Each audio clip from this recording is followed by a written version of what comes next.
ஏழுமலையா இல்லையாட்டு இருக்குதுங்க. இருக்கமா அதோ படிக்கிறமா. சிவாய நம்ம காலை வணக்கம். சவுண்டே வரலைங்காட்டி கேட்டேங்க, வேற ஒண்ணும் இல்ல. வந்துட்டேன் மீட்.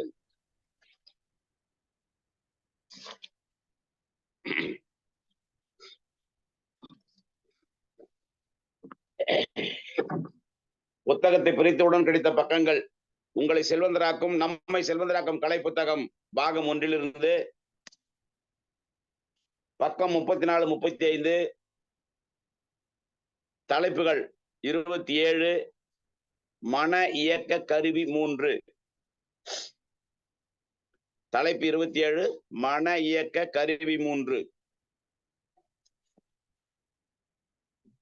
மாபெரும் ஆற்றல் கொண்ட மனதை இயக்கக்கூடியது 1 ஒளி கண்களால் உணர்வது, 2 ஒளி காதுகளால் உணர்வது, 3 வெப்பம் உடலால் உணர்வது.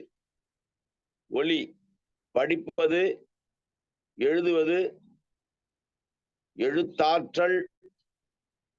என்ன படிக்கிறார்களோ அந்த படிப்புதான் மனதை இயக்குகிறது. என்ன எழுதுகிறார்களோ அந்த எழுத்துதான் மனதை இயக்குகிறது. படக்காட்சி இமேஜ், தொடர்காட்சி வீடியோ. ஒளி காதால் கேட்பது, வாயால் பேசுவது, பாடல், இசை, பலவிதமான இசைக்கருவிகள், பட்டாசுகள். இசைய வைப்பது இசை, இல்லாவிட்டால் இரைச்சல். இசை வைப்பது இசை, இல்லாவிட்டால் அது இரைச்சல். வெப்பம் தொட்டு உணர்வது, நுகர்ந்து உணர்வது, ருசித்து உணர்வது வெப்பம். தலைப்பு 28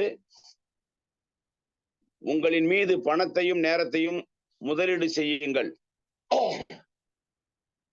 உங்களின் மீது பணத்தையும் நேரத்தையும் முதலீடு செய்யுங்கள். சுவர் இல்லாமல் சித்திரமில்லை. அவரவர் வாழ்வின் மையப்புள்ளி அவரவர்தான்.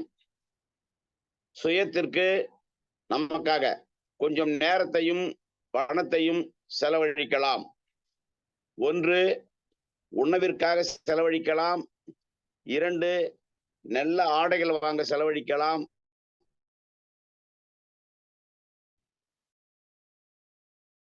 3 நல்ல இருப்பு, நல்ல ஆரோக்கியம்.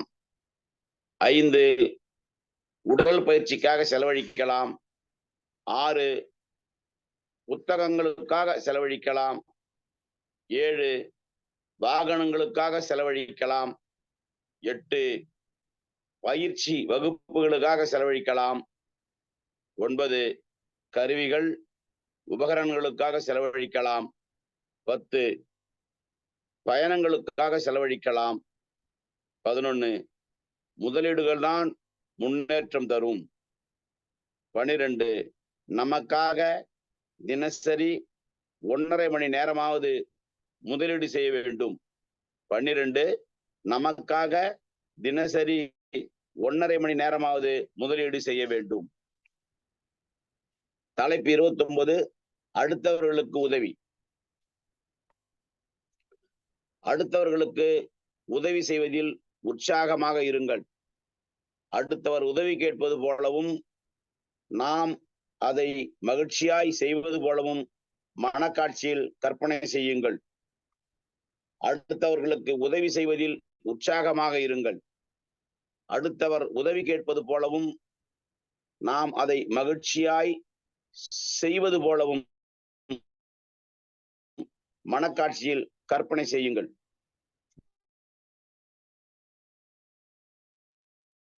விருந்தில் பக்கத்திலைக்கு பாயாசவர்களை கவனிப்பதுடன் விழுந்து விழுந்து கவனிப்பார்கள். குறள் எண் 784. நகுதற் பொருட்டன்று நட்டல் மிகுதிகண் மேற்சென்று இடித்தார் பொருட்டு. நகுதற் பொருட்டன்று நட்டல் மிகுதிகண் மேற்சென்று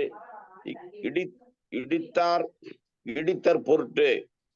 வெறுமனே சிரித்து பேசி மகிழ்வதற்காக அல்ல நட்பு.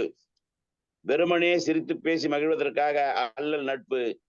நண்பர் நல்வழியில் இருந்து தவறி செல்லும் போது அதை அதை எடுத்து சொல்லி அவர்களை திருத்துவதற்கு ஏதுவாகும்.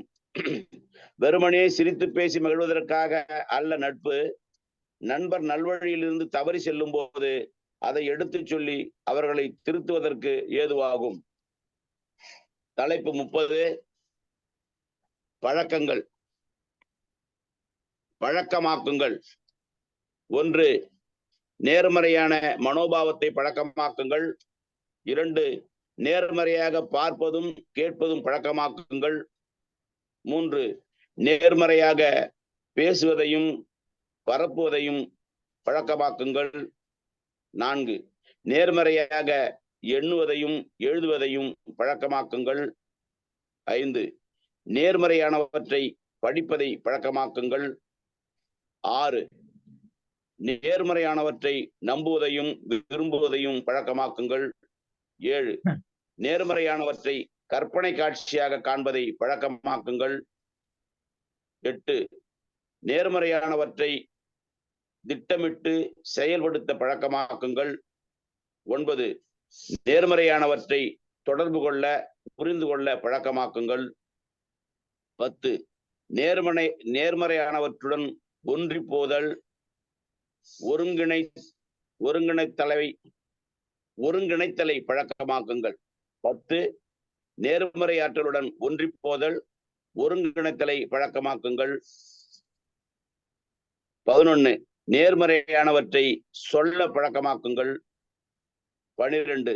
நேர்மறையானவற்றை உணர்வுபூர்வமாக வெளிப்படுத்த பழக்கமாக்குங்கள். 13.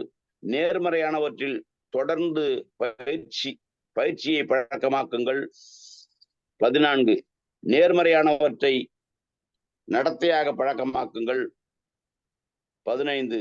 நேர்மறையானவற்றை உண்ணவும் உடுத்தவும் பழக்கமாக்குங்கள். 16. நேர்மறையான ஆரோக்கிய வாழ்வை பழக்கமாக்குங்கள். 17. நேர்மறையான பகிர்தலை பழக்கமாக்குங்கள். 18. நேர்மறையான நன்றி உணர்வை வெளிப்படுத்த பழக்கமாக்குங்கள். 19. நேர்மறையான மன்னிப்பை வழங்க பழக்கமாக்குங்கள். 20. நேர்மறையான பொறுமை நிதானத்தை பழக்கமாக்குங்கள். 21. நேர்மறையான பாராட்டுதலை வாழ்த்த பழக்கமாக்குங்கள். 22. நேர்மறையான கருணை காட்டுதல் உதவி செய்தலை பழக்கமாக்குங்கள். 23. நேர்மறையான ஜீவகாருண்யத்தையும் மனிதநேயத்தையும் பழக்கமாக்குங்கள். 24. நேர்மறையாக உடல் மன அளவில் தூய்மையாக நேர்த்தியாக பழக்கமாக்குங்கள். 25. நேர்மறையாக ஒழுங்குபடுவதை பழக்கமாக்குங்கள். 26. நேர்மறையான புதியவற்றை உருவாக்க பழக்கமாக்குங்கள். 27. நேர்மறையான கொண்டாட்டத்தை பழக்கமாக்குங்கள். 28. நேர்மறையானதை தக்க வைப்பதும் தனித்துவம் பெறுவதையும் பழக்கமாக்குங்கள். 29. நேர்மறையான முடிவுகளை உடனே செயல்படுத்த பழக்கமாக்குங்கள். 30. நேர்மறையான நோக்கத்தை தினசரி பழக்கமாக்குங்கள். வாய்ப்புக்கு நன்றி. ஐயா வந்துட்டாங்க.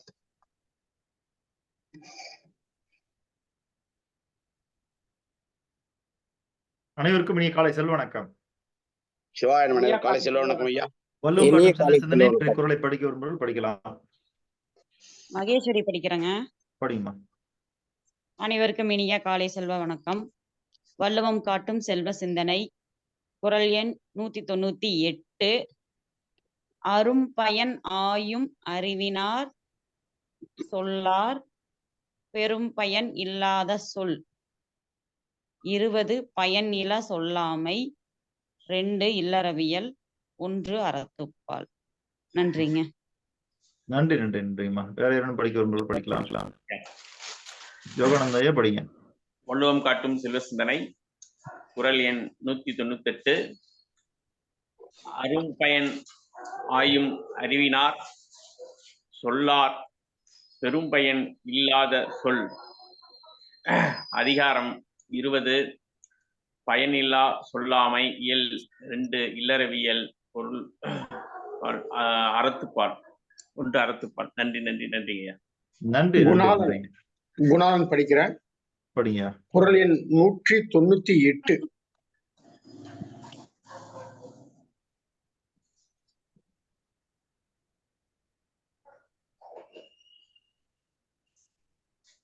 குணாளன் ஐயா.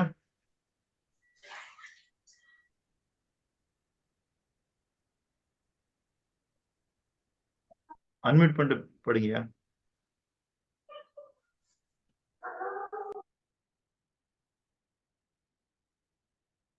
குணாளன் ஐயா. சரி, அருணகிரியே படிங்க. வல்லும் காட்டும் செல்வ சிந்தனையில் இணைந்திருக்கும் செல்வந்தர்கள் அனைவருக்கும் இனிய காலை செல்வ வணக்கம். இன்றைய குறள் 198.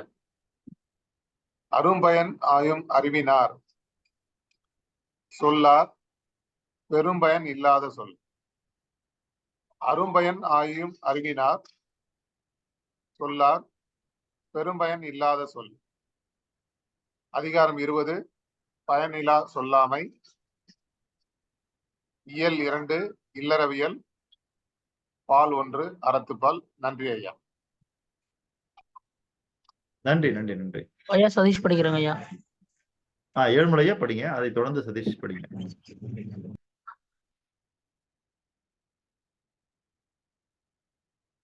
அன்மியூட் பண்ணிட்டு படிங்க.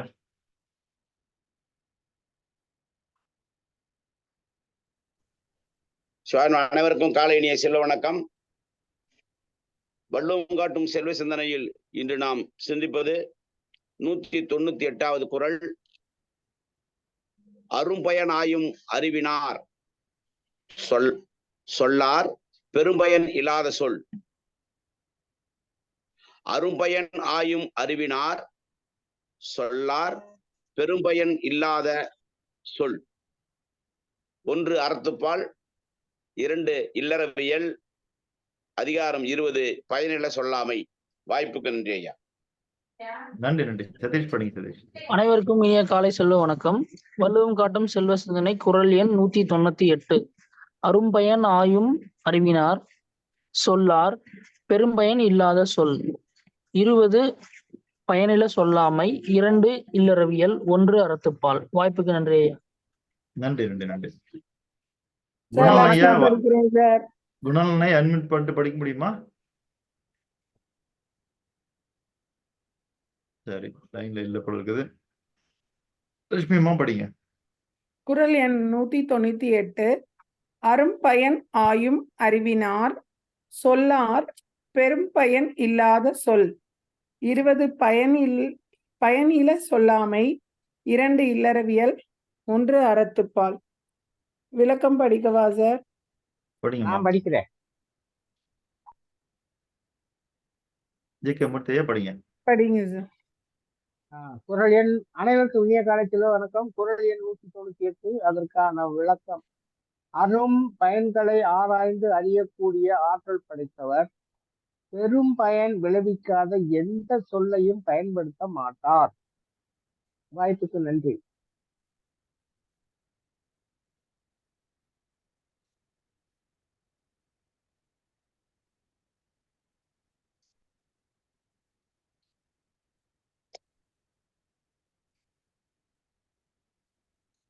ஐயா.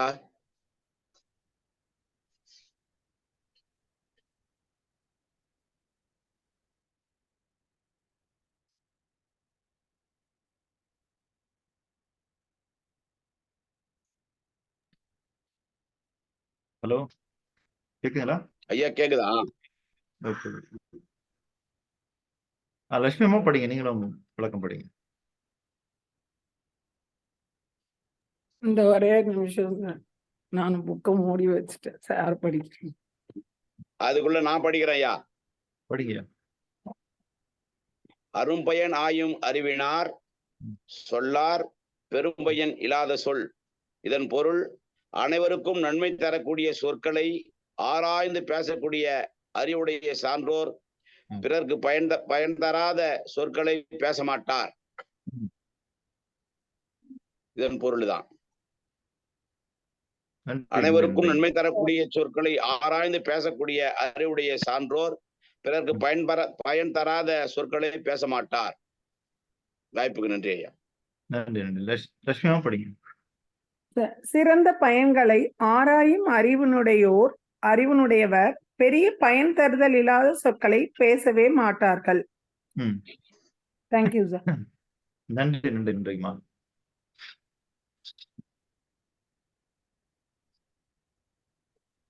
வல்லும் காட்டும் செல்வ சிந்தனையில் இன்று நாம் பார்க்கக்கூடிய குறள் பால் 1 அறத்துப்பால் இயல் 2 இல்லறவியல் அதிகாரம் எண் 20 பயன் இல சொல்லாமை.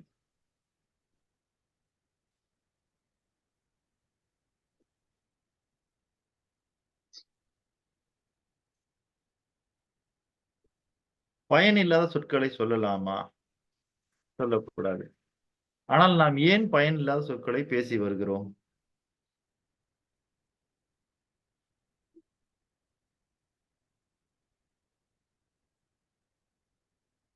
நாம் ஏன் பயன் இல்லாத சொற்களை பேசி வருகிறோம்?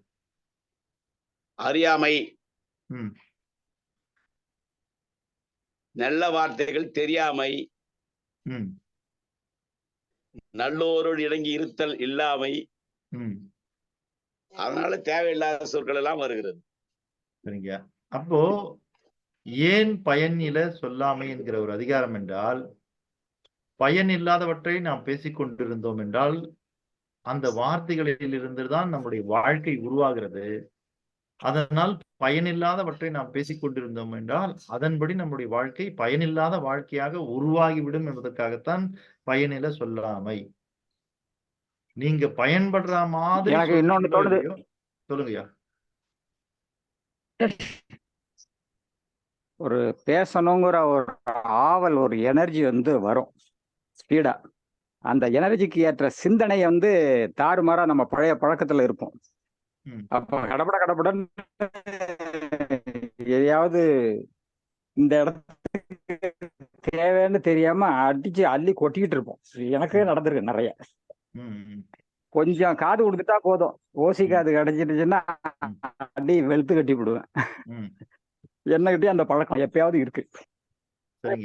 கடைசியில ஒரு பைசாவுக்கு எனக்கும் பிரயோஜனம் இல்லை, அவருக்கும் பிரயோஜனம் இல்லை, டைம் வேஸ்ட்ங்கிறத கண்டுபிடிக்கும். இப்ப ரொம்ப குறைச்சிருக்கிறேன். இது என்னகிட்ட இந்த பழக்கம் உண்டு. தெரிஞ்சதெல்லாம் தெரிஞ்சது தெரியாது, கற்பனைக்கு வந்தது இது இப்படி இருக்கலாங்கிற எதிர்பார்ப்பெல்லாம் வச்சு பேசிவிடுவேன். பயனில்லை சொல்லல தான். இப்ப இன்னைக்கு இந்த தலைப்பை எடுக்கையிலேயே செல்வ சிந்தனை தூண்டி விடுது நல்லா. சரி சரிங்க, நன்றிங்க. இப்ப நீங்க பேசுனது எல்லாம் பயனுள்ள சொற்கள் தானே? ஆமா, இப்போ நீங்க பேசுனதெல்லாம் பயனுள்ள சொற்கள் தான், அதுல மாற்று கருத்து இல்ல. எல்லாருக்கும் பயனுள்ளது. இப்ப நான் என்ன ஹலோ ஐயோ ஐயா ஐயா குரல் வழி சரியா கேட்கலைங்க.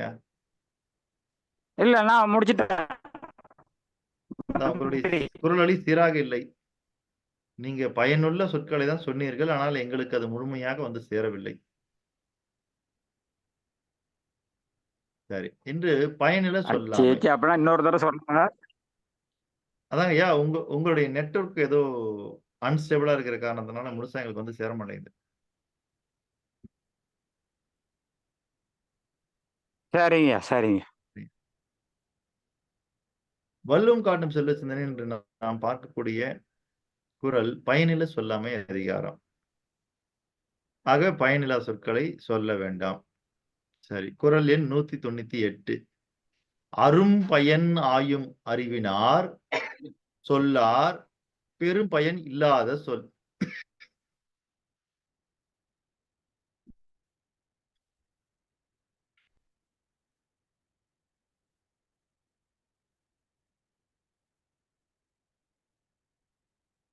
இந்த இடத்துல நல்லா உற்று நம்ம கவனிக்க வேண்டிய விஷயம் என்னவென்றால், பயன்கள் 2 வகையான பயன்கள். ஒன்று அரும் பயன், இன்னொன்று பெரும் பயன். சரிங்களா? ஒன்று அரும் பயன், இன்னொன்று பெரும் பயன்.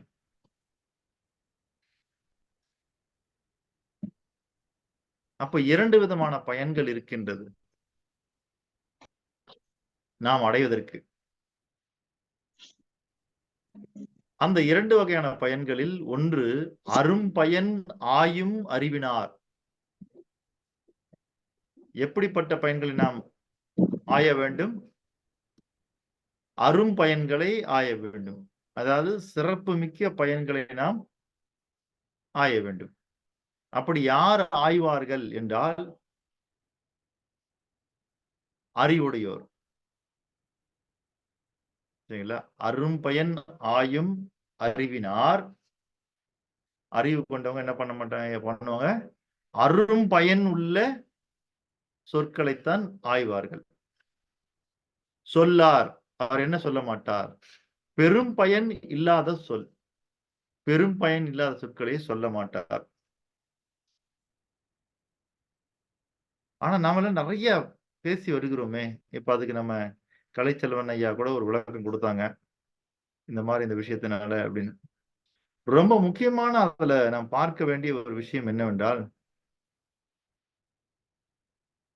உங்களுக்குள்ள என்ன இன்புட்டா உள்ள போகுதோ அதுதான் அவுட்புட்டா வர்றதுக்கான வாய்ப்பு உண்டு.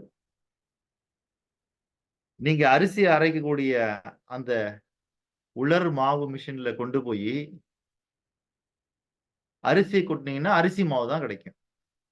பருப்பு கொட்டினீங்கன்னா பருப்புடைய மாவு கிடைக்கும். மிளகாயை கொட்டினா மிளகாயுடைய மாவு கிடைக்கும்.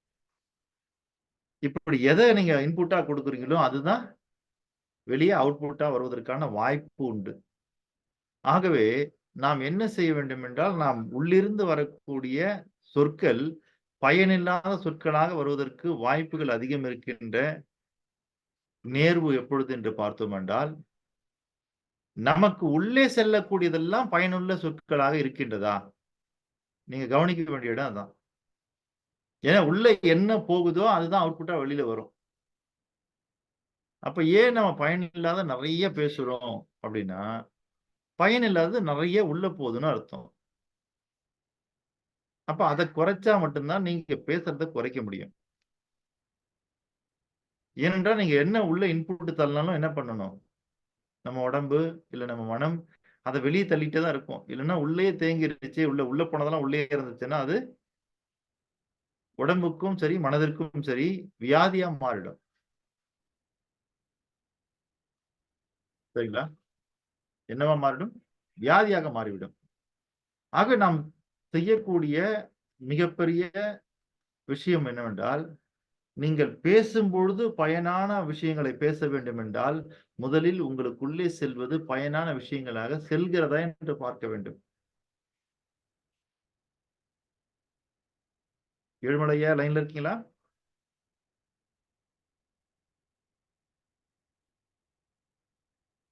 இப்ப நம்ம நிறைய பேர் என்ன பண்றோம்னா, இப்ப இந்த நிகழ்ச்சிக்கு வரோம், நிகழ்ச்சியில கலந்துக்கிறோம். கலந்திருக்கிற இந்த நேரத்துல உங்களுக்குள்ளார வல்லவும் காட்டும் செல்வ சிந்தனைன்ற இந்த ஒளியும் உங்க காதுக்குள்ள போயிட்டு இருக்குது. இந்த வார்த்தைகளையும் நீங்க கேட்டுட்டு இருக்கீங்க. இதனுடைய கூடவே சேர்ந்து நாம் பல வேலைகளையும் செய்து கொண்டிருக்கிறோம். அந்த வேலையும் நடக்குது. சரி, நடக்கட்டும், சிறப்பு தான். ஆனா எல்லா வார்த்தைகளும் சரியாக நமக்குள் செல்கிறதா? ஏனென்றால் நம் மனதை எந்த வார்த்தைகளில் ஆர்வத்தை காட்டி நாம் விருப்பத்தை காட்டி வளர்த்து வைத்திருக்கிறோமோ அந்த வார்த்தைகளுக்குத்தான் அது மிகப்பெரிய விருப்பத்தை தெரிவிக்கும். அதன்படிதான் அது நிறைய கேட்கும். அப்ப நீங்க நிறைய கேட்பது உங்களுக்குள்ளே செல்வது எதுவாக இருக்க வேண்டால் உங்களுக்கு விருப்பமான ஒன்றாகத்தான் இருக்கும். உங்களுக்கு பிடித்தமான ஒன்றாகத்தான் இருக்கும். உங்களுடைய பேரார்வத்துக்குரிய ஒன்றாகத்தான் இருக்கும். அப்ப நம்ம எப்படிப்பட்ட விஷயங்களை கேட்க விரும்புகிறீர்கள்? கூகுள் எடுத்துக்கங்க. கூகுள் இல்லாத விஷயமா? எவ்வளவோ இருக்குது. ஆனால் நீங்கள் எதை தேடுகிறீர்களோ அதைத்தான் கூகுள் கொடுக்கும். யூடியூப்ல இல்லாத விஷயமா? எல்லாம் இருக்குது. கோடிக்கணக்கான வீடியோ நிறைஞ்சிருக்குது. ஆனா எல்லாத்தையும் நம்ம பாக்குறோமா? எல்லாமே யூடியூப் காட்டுதா? இல்ல. நமக்கு என்ன தேவையோ, நாம் என்ன தேடுகிறோமோ அதுதான் நம்மை அடைகிறது. அதே போல பயனில சொல்லாமை என்கிற அதிகாரத்தின் வழியாக நாம் பார்க்கக்கூடிய மிக முக்கியமான ஒன்று, உங்களுக்குள்ள போகக்கூடிய வார்த்தைகள் எல்லாம் பயனில்லாத சொற்களாக இருந்தால் வெளியே வரும்போதும் அது பயனில்லாத சொற்களாகத்தான் இருக்கும். அதனால்தான் செல்வந்தராவதற்கு வள்ளுவம் காட்டும் செல்வ சிந்தனை என்கிற ஒரு நிகழ்ச்சியின் வழியாக வைத்து நாம் வள்ளுவத்தை நம்ம இன்புட்டா உள்ள போட்டுட்டே இருக்கிறோம். இதை போடுறோம் இன்புட்டாக வள்ளுவத்தை போட்டுக்கொண்டே இருக்கிறோம். அதே போலத்தான் நீங்கள் உங்கள் வாழ்க்கையில் முன்னேறுவதற்கான அரும்பயன் தரக்கூடிய சொற்கள், பெரும்பயன் தரக்கூடிய சொற்களை நீங்கள் உள்ளே போட்டுக்கொண்டே இருக்கிறீர்களா? யோசித்து பாருங்கள். ஒன்று, உள்ளே போட்டால் கண்டிப்பா அதுதான் வெளிவந்து வரும். என்ன விதைக்கின்றோமோ அதற்கான செடிதான் வருவதற்கான வாய்ப்புகள் அதிகம். அதற்காக மட்டும்தான் வாய்ப்பே இருக்கின்றது. அதிகம் அல்ல, வாய்ப்பே இருக்கின்றது. நாம் விதையை ஒன்று விதைத்துவிட்டு வேறு ஒரு செடி வருமானா வராது. அதே போல நீங்க இன்புட்டா என்ன போடுறீங்களோ உங்களுடைய காதுகள் வழியாக மனதிற்கு, அதுதான் வாய் வழியா அவுட்புட்டா வெளியில வரும். அப்ப பயனில்லாத விஷயங்களை பேசக்கூடாது நீங்க எவ்வளவு தூரம் கட்டுப்படுத்தினாலும் அது உங்க வாய் வழியாக வந்து கொண்டே இருக்கிறது என்றால், அதுக்கு காரணம் இறைவனுடைய படைப்பிலே நமக்கு எப்படிப்பட்ட அற்புதமான விஷயம் வச்சிருக்காரு பாருங்க. கண்ணு வேணும்னா பார்க்கலாம், வேணாம்னா மூடிக்கலாம். மூக்கு உங்களுக்கு வேணும்னா நீங்க சுவாசிக்கலாம், அல்லது துர்நாற்றம் வீசினால் மூடிக்கொள்ளலாம். வாய் வேணுங்கிறத பேசலாம், வேணும்னா வாய் முடிக்கலாம். ஆனால் காதுகள்ல நீங்க எவ்வளவுதான் பொத்துனாலும் சரி, வெளியில இருக்கிற சவுண்ட் கேட்டுக்கிட்டு தான் இருக்கும். அப்போ காதுகள் ஏன் அப்படி வைக்கப்பட்டிருக்குன்னா, கேட்டுக்கொண்டே இருக்க வேண்டும், அது உள்ள சென்று கொண்டே இருக்க வேண்டும்.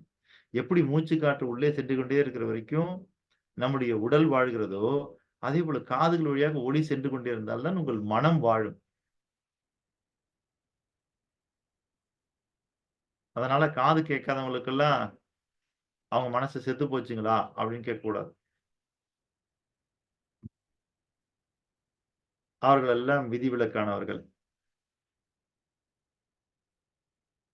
ஆக நாம் இங்க பார்க்கக்கூடிய ஒரு அற்புதமான விஷயம், நாம் செல்வந்த பாதையில் வார்த்தைகளை எந்த அளவுக்கு கவனமாக பயன்படுத்துகிறோம். ரொம்ப ரொம்ப முக்கியமான விஷயம்.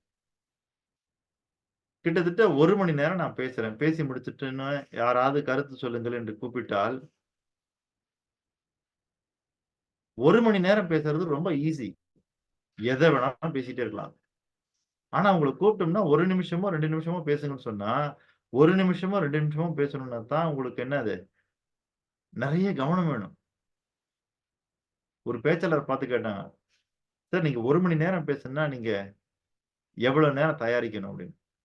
முன் தயாரிப்பு எவ்வளவு நேரம் வேணும். நான் ஒரு 1 மணி நேரம் பேசணும்னா எனக்கு ஒரு 3ல இருந்து 5 மணி நேரம் வேணும் தயாரிப்பதற்கு. சரி, ஒரு 1/2 மணி நேரம் பேசணும்னா எவ்வளவு சார் வேணும்? அப்ப இங்க நேரம் குறையுது அல்லவா? அவர் சொல்றார், கிட்டத்தட்ட அதே நேரம் இருந்தா கூட போதும். ஒரு 5 நிமிடம் நீங்கள் பேச வேண்டும் என்றால் எவ்வளவு நேரத்துல தயார் பண்ணிடலாம்? இப்ப நாம என்ன நினைச்சிட்டு இருக்கோம், நிறைய பேசணும்னா நிறைய நேரம் தயாரிக்க வேண்டியது இருக்கும்னு. ஆனா அந்த பேச்சாளர் சொன்ன பதில், 1/2 மணி நேரமோ 1 மணி நேரமோ பேசுவதற்கு அவருக்கு 5 மணி நேரம் தேவைப்பட்டது. 3லிருந்து 5 மணி நேரம் தேவைப்பட்டது. 5 நிமிடம் பேச வேண்டும் என்றால் எவ்வளவு நேரம் தயாரிக்க வேண்டும் என்று கேட்டதுக்கு நம்ம என்ன நினைச்சுப்போம், சரி ஒரு 1/2 மணி நேரத்துல 1 மணி நேரம் தயார் பண்ணா போதும்னு. ஆனா அவர் சொன்ன பதில், நான் 5 நிமிடம் பேச வேண்டும் என்றால் ஒரு நாள் முழுவதும் தயாரிக்க வேண்டும். ஏன்னா 5 நிமிஷத்துக்குள்ள நான் கொடுத்தாகணும். அப்படின்னும் போது என்ன பண்ணணும், ஒரு நாள் ஃபுல்லா தயார் பண்ணாதான் அந்த 5 நிமிஷத்துக்கு எது தரணும்ன்றது பக்குவம் அடைய முடியும். ஆக எவ்வளவுக்கு எவ்வளவு நீங்கள் குறுகலாக பேச வேண்டுமோ, குறுகிய அளவில பேச வேண்டுமோ, அந்த அளவுக்கு தான் உங்களுக்கு முன் தயாரிப்பு மிக மிக அவசியம். அதே போலத்தான் இந்த இடத்துல நாம் பேசக்கூடிய வள்ளுவம் காட்டும் செல்வ சிந்தனை 1 மணி நேரம் எப்படி எடுத்து ஓட்டிடுவேன் நானு. அது ரொம்ப எளிது. ஒரே ஒரு நிமிடம் பேசுங்கள், அல்லது ஒரு 5 நிமிடம் பேசுங்கள். அவ்வளவுதான் நீங்க பேசணும்னா இவ்வளவு விஷயங்கள் எப்படி கொடுக்கிறது யோசிச்சு பாருங்க. அப்ப அதுக்கேத்த மாதிரி நானு மாத்தணும். அரும்பயன் ஆயும் அறிவினார் சொல்லார் பெரும்பயன் இல்லாத சொல் என்கிற இந்த குறளிலே நாம் பார்ப்பது எவ்வளவுக்கு எவ்வளவு முடியுமோ வார்த்தைகளை குறைக்க வேண்டும். அதனால்தான் இதுவரைக்கும் தமிழ் இலக்கணத்தில் வெண்பா என்றால் 4 அடிகள் கொண்டது. வெண்பா என்றால் 4 அடிகள் கொண்டது. ஆனால் முதலில் திருவள்ளுவர் எடுத்து வைக்கும்போது 2 அடி இருக்குது. அதனால இதை எடுத்துக்கொள்ள முடியாது வெண்பாவாக என்று மறுத்து விட்டார்கள். அதுக்கு பிறகுதான் அந்த போராடி அது வெண்பால சேர்த்தாங்க. 2 அடிகள் இருந்தாலும் முழு பொருள் தருகிறது என்கிற காரணத்தினால் இது வெண்பாவாக ஏற்றுக்கொள்ளப்பட்டு விட்டது. ஆகவே இலக்கணத்தின்படி அது அமைந்திருக்கிறதா என்றால் இருக்கின்றது. எங்கே எந்த அளவுக்கு ஒரு எழுத்து எவ்வளவு மாத்திரை ஒலிக்க வேண்டுமோ அந்த மாத்திரை அளவுக்கு ஒலிக்கின்றது போல வார்த்தைகளை அமைத்திருக்கின்றார். சில இடங்களில் அசை என்று சொல்லுவோம். அந்த மாதிரி அசை சொற்களை இங்க பயன்படுத்துகிறார். எதற்காக வென்றால் அந்த ஒளியை ஈடுகட்டுவதற்காக. ஆகவே இலக்கணத்தின்படியும் இந்த குறள் இருக்க வேண்டும் என்பதற்காக பார்த்து ஏதோ வெறும் பொருள் மட்டும் இருந்தால் போதுமில்லை, இலக்கணமும் இருக்கணும் அப்படின்றதுக்காக அந்த இலக்கணத்தின்படி சீர்பிரித்து அதனுடைய ஒலிகளை ஒழுங்குபடுத்தி அதை எந்தெந்த மாத்திரையில் ஒலிக்க வேண்டுமோ அந்தந்த வார்த்தையில் அந்த இடைவெளி விடுகின்றார். நாம் சில இடத்துல பார்த்திருப்போம், சீர் பிரிக்கும் பொழுது பாதி வார்த்தை அதாவது ஒரு வார்த்தையினுடைய பாதி பகுதி முதல் சீரிலையும் அடுத்த பகுதி அடுத்த சீரிலையும் இருக்கிறத பார்த்திருப்போம். இதெல்லாம் எதன் பொருட்டு என்றால் அந்த சீர் பிரிக்கும் பொழுது 7 சீரும் இருக்க வேண்டும். அதனுடைய அசை சரியாக அமைய வேண்டும். அதனுடைய ஒளி சரியாக ஒலிக்க வேண்டும். இதெல்லாம் பார்த்துதான் வள்ளுவம் இன்று இவ்வளவு சிறப்பாக இருக்கின்றது. ஆகவே 4 அடிகளில் இருந்த வெண்பா 2 அடியாக மாற்றப்பட்டிருக்கிறது. அப்ப 2 அடியில கூட ஒரு முழு பொருளை தர முடியும். 1.25 அடியில முழு பொருளை தர முடியும். 7 சீர்களிலே ஒரு அற்புதமான விஷயத்தை தர முடியும்னு இந்த உலகத்துக்கு உணர்த்தின ஒரு அற்புதமான நூல் திருக்குறள். ஆக இன்று நம்ம அதை பத்தி இவ்வளவு தூரம் பெருமையா பேசுறோம்னா அது காரணம், ஒரு குறள் என்பது 500 வரிகள் கொண்டதாக இருந்தால் அல்லது ஒரு பாடல் என்பது 500 வரிகள் கொண்ட பாடலாக இருந்தால் நாம படிப்போமா? கொஞ்சம் யோசிச்சு பாருங்க. அதை எடுத்து வச்சு தினமும் பேச முடியுமா? 500 வரிகளை எப்ப படிச்சு முடிக்கிறது? ஆனால் 500 வரிகளில் சொல்லப்பட்ட விஷயங்களை இவர் சுருக்கி 1.25 அடியில 7 சீர்ல வைக்க முடியும்னா அந்த திறமை படைத்தவர் வள்ளுவர். ஒரு செல்வந்தர் எப்படி இருக்க வேண்டும் என்றால் 500 வரிகளில் பேசி செய்யக்கூடிய ஒரு காரியத்தை நீங்கள் திருக்குறள் போல 2 அடியில செய்யணும். உங்களுடைய 2 லைன் வார்த்தையில செய்து முடிக்கப்பட வேண்டும். அப்படி இருக்கணும் நம்மளுடைய வார்த்தைகள். எவ்வளவுக்கு குறைத்து வார்த்தைகளை பயன்படுத்தி எவ்வளவுக்கு முடியுமோ அவ்வளவு சுருக்கி ஒரு வெண்பாவை கொடுத்திருக்கின்றார் வள்ளுவர். அவருக்கு வளவலன்னு எழுத தெரியாதா? எழுதக்கூடாதா? இல்லை. அதாவது பொருள் பெரிதாக இருக்க வேண்டும், அது அடங்கி இருக்கின்ற வார்த்தைகள் சிறிதாக இருக்க வேண்டும். ரொம்ப முக்கியமான விஷயம். இன்னைக்கு பாருங்க, வாட்ஸ்அப்ல ஹெல்த் டிப்ஸ் வருது, என்னென்னமோ டிப்ஸ் வருதுங்க. படிக்கவே முடியல. ஏன்னா ஒவ்வொன்றும் படிக்க படிக்க படிக்க படிக்க வால் மாதிரி போயிட்டே தான் இருக்குது. இவ்வளவு எழுதப்படுது. ஒரு காலத்தில் இந்தியாவில் இருந்த ஒரு சர்வீஸ், என்ன சர்வீஸ் என்னன்னா,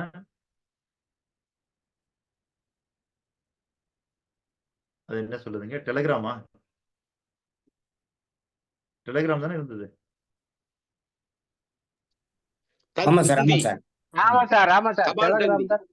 தந்தி சேவை சரிங்களா? அப்ப அந்த டெலிகிராம், அந்த தந்தி சேவைன்னு ஒண்ணு இருந்த பொழுது நீங்க யோசிச்சு பாருங்க. நீங்க ஒரு 25 காசு கொடுத்து அஞ்சல் அட்டையை வாங்கினீர்கள் என்றால் அதுல எழுதலாம் ஒரு 100-150 வார்த்தைகள். அதுவே ஒரு 2 ரூபாய் 50 காசு கொடுத்து இன்லேண்ட் லெட்டர் என்று சொல்லக்கூடிய அந்த கடிதத்தை வாங்கினீங்கன்னா அதுக்குள்ள நீங்க எழுதலாம் ஒரு 500 வார்த்தைகள். ஆனால் டெலிகிராம்னு வந்துட்டா தந்தின்னு வந்துட்டா நம்ம என்ன பண்றோம்? அங்க போய் பக்கம் பக்கமாலாம் எழுத முடியாது. எழுதலாம். நீங்க பக்கம் பக்கமா கூட எழுதலாம். பல ஆயிரம் ரூபாய் செலவாகும். அதனால என்ன பண்ணுவாங்க? அப்படி சுருக்குவாங்க. சுருக்கி, சுருக்கி, சுருக்கி என்ன சொல்லணுமோ அந்த கருத்துக்கு உண்டான வார்த்தைகள் மட்டும் தான் இருக்கணும். அப்போ நீங்கள் மத்த இடங்களில் எழுதக்கூடிய வார்த்தைகளுக்கு பண மதிப்பு இருக்குதான்னா தெரியல எனக்கு. இல்ல. அதனால தான் நம்ம நெறைய எழுதுறோம். ஆனா இதே நீங்கள் தந்தி அலுவலகத்துக்குள் நுழைந்து விட்டீர்கள் என்றால், டெலிகிராம்ல நீங்க போடுற ஒவ்வொரு வார்த்தைக்குமே பண மதிப்பு உண்டு. அப்போ வார்த்தைகளுக்கு பண மதிப்பு உண்டுன்னு வந்துட்டா, நாம எவ்வளவு முடியுமோ அவ்வளவு குறைச்சிடுறோம். அதே போலத்தான் உங்களுடைய வார்த்தைகள் பண மதிப்பு பெற வேண்டும் என்றால், செல்வந்தர்களுடைய வார்த்தையினுடைய செறிவும், அதனுடைய அரும்பெயனும் பெரும் பயன் கொண்ட வார்த்தைகளாக அது செறிவூட்டப்பட்டு சுருக்கப்பட வேண்டும். இல்லன்னா வளவளா, கொழகொழான்னு நம்ம பேசிக்கிட்டே இருந்தோம்னா, அதுக்கு ஒரு மதிப்பு கிடைக்காது. பணமா அது மாறாது. இன்னைக்கு இந்த உலகத்துல 1 மணி நேரத்துக்கு ரூ. 1,00,000 வாங்கக்கூடிய பேச்சாளர்கள்லாம் இருக்கிறாங்க. அப்ப 1 மணி நேரத்துக்கு ரூ. 1,00,000 கொடுக்குறாங்கன்னா என்ன அர்த்தம்? அவர் 1 மணி நேரத்துல என்னென்ன வார்த்தைகள் பேசுறாரோ, அவ்வளவும் பண மதிப்பு பெறுகிறது என்று பொருள். செல்வந்தர்களுடைய வார்த்தைகளும் அப்படித்தான் மாறணும். உங்கள் வார்த்தைகளுக்கு பண மதிப்பு உண்டா? இருந்தால் நீங்கள் இவ்வளவு பேசுவீர்களா? யோசித்து பாருங்கள். டெலிகிராம்ல வர்றது போல ஒவ்வொரு வார்த்தைக்கும் நீங்க ஒரு ரூ. 10 செலவு பண்ற மாரி இருந்தா, ஒரு நாளைக்கு அதிகபட்சமா 5லிருந்து 10 வார்த்தை தான் நம்ம பேசுவோம். ஆனா அப்படி அல்ல. உங்க பாக்கெட்ல இருக்கிற பணத்த எடுத்து செலவு பண்றதுக்கு முன்னாடி யோசிக்கிறீங்க. இருக்கிற பணமே இவ்வளவுதான். இது செலவு பண்ணிட்டா என்ன பண்றதுன்னு. ஆக பணத்தில பொறுத்தவரைக்கும் நம்மகிட்ட ஒரு கணக்கு இருக்கிறது. இவ்வளவுதான் இருப்பு இருக்குது. இவ்வளவு செலவு பண்ணலாம். மீதி இவ்வளவு வச்சுக்கலாம். இல்ல மொத்தமா அத செலவு பண்ணிடலாம். அதேபோல அந்த பணத்தை உற்பத்தி பண்ணுவதற்கு ஒரு உழைப்பு தேவைப்படுகிறது. கடுமையாக நம்ம வேலையெல்லாம் செய்ய வேண்டியது இருக்கு. அதனால என்ன பண்றோம்? பணத்த செலவழிக்கும்போது பல பேர் கவனமா பார்க்குறாங்க. சரிங்க. பணத்த செலவழிக்கும்போது பார்க்குறோம். அடுத்தது, நேரத்த செலவழிக்கும்போது கூட சில பேர் கொஞ்சம் கவனமா இருக்கிறாங்க. சில பேர் கவனமா இருக்கிறதில்ல. ஏன்னா இறைவன் நமக்கு கொடுத்திருப்பது ஒரு நாளைக்கு 24 மணி நேரம். 1440 நிமிடங்கள். 86,400 வினாடிகள். இந்த 86,400 வினாடிகளுக்குள்ள தான் நீங்க இன்னைக்கு வாழ்ந்துக்க முடியும். அது கூட ஒரு அக்கவுண்ட் இருக்குது. நீங்க வச்சிருக்கிற பணத்துக்கு கூட ஒரு அக்கவுண்ட் இருக்குது. அதனால நம்ம என்ன பண்றோம்? இதுலலாம் கவனமா செலுத்தி, எந்த இடத்துல எவ்வளவு செலவு பண்ணணுமோ, அவ்வளவு செலவு பண்றோம். மிச்சம் மீதி பிடிக்கிறோம். சில பேருக்கு நேரம் கூட இவ்வளவுதான் அதனுடைய பயன் தெரியும். அதனால என்ன பண்ணேன்னா, நேரத்த கூட மிச்சம் பண்றோம். ஆனா இந்த வார்த்தைகள் இருக்கு பாருங்க, வார்த்தைகள். அதுக்கு எந்த அக்கவுண்டுமே நம்மகிட்ட இல்ல. தமிழ்ல ஒரு மகா வாக்கியம் உண்டு. என்ன அந்த மகா வாக்கியம்னா, பேசாத வார்த்தைகளுக்கு நீ எஜமான். பேசிய வார்த்தைகள் உனக்கு எஜமான். பேசாத வார்த்தைகள்னு ஒண்ணு இருந்ததுன்னா, நாம தானே இனிமேல் தானே பேசப் போறோம். ஆனா எப்படி வேணாலும் அத மாத்தி பேசிக்கலாம். அப்ப நாம எஜமாங்க. ஆனா நீங்க ஒரு வார்த்தைய பேசிட்டீங்க அப்படின்னா, அத அதுக்கு பிறகு மாத்த முடியாது. இல்ல, இல்ல. அந்த வார்த்தை வேணாம். நான் வேற வார்த்தை போட்டுக்கிறேன். அப்படின்னு சொல்ல முடியாது.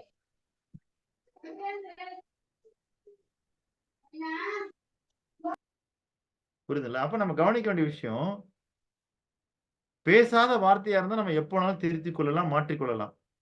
வார்த்தைய பேசிட்டோம்னா மாற்றிக்கொள்ள முடியாது. காரணம் என்னென்றால், இதே வள்ளுவர் ஒரு குறள்ல சொல்றாரு. வார்த்தை என்பது வில்லிலிருந்து பெறப்பட்ட அம்பு போல.